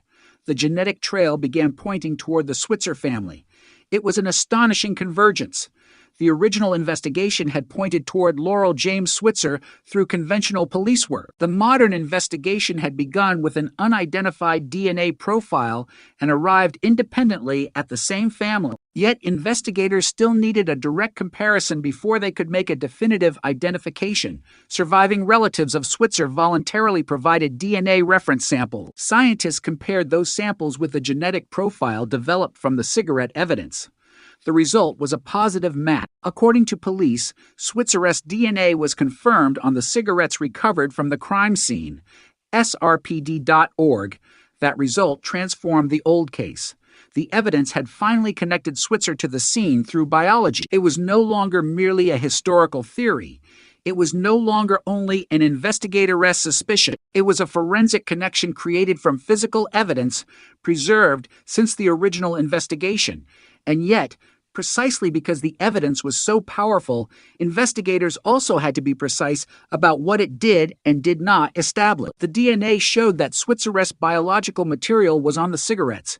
It placed him at the crime scene. Police identified him as the likely suspect in Rudolph's killing, but the DNA could not describe the entire sequence of events. It could not prove exactly when the cigarettes were smoked. It could not reveal what Switzer said or thought. It could not explain the argument or establish the complete motive. It could not tell investigators whether the violence was planned or erupted from a confrontation. Those questions belonged to the missing human story, and that story had disappeared with the people who lived through it. The reported dispute between Switzer and the Rudolph family remained part of the historical context. Police said investigators believe that dispute might have played a role in the homicide, but the precise nature of the dispute has not been fully established publicly. SRPD.org. That uncertainty matters because motive is one of the most difficult elements to recover in a case this old. Investigators can analyze DNA. They can examine documents. They can compare historical records. But they cannot manufacture a conversation that was never recorded. They cannot reconstruct thoughts. They cannot question a dead suspect. The Rudolph case therefore demonstrates an uncomfortable truth about cold cases. Sometimes science can identify a person without being able to explain the entire crime. The distinction is easy to lose in sensational headlines. 60-year-old murder solved sounds like every mystery has been answered. In reality, one enormous question has been answered while others remain. Who was connected to the crime scene? Modern DNA provides the answer. Why did the killing happen? That remains less certain. What exactly happened inside the home? Some evidence exists, but a complete reconstruction may never be possible. What did Switzer know about the crime afterward? His death prevents investigators from ever hearing his answer. And perhaps the most haunting question of all is what Marjorie experienced in the final moments of her life. No laboratory can recover that. No genealogy database can reconstruct it. No modern technology can return her voice. The breakthrough, therefore, carried both relief and sadness. It provided a name, but not a complete explanation. It offered scientific certainty where there had once been suspicion, but it could not erase the tragedy that created the case. Still, the identification mattered. It changed how the murder would be remembered. For decades, Marjorie Rudolph had been the victim of a killing whose perpetrator was never definitively identified. Now investigators could say that advanced DNA analysis had linked Switzer to evidence from the scene. The San Rafael Police Department publicly announced the breakthrough on March 31st, SIL 2026, SRPD.org. The timing was extraordinary. Nearly 60 years had passed since the original homicide. A generation had become several generations. The people who knew Marjorie in life had aged. The detectives who first investigated her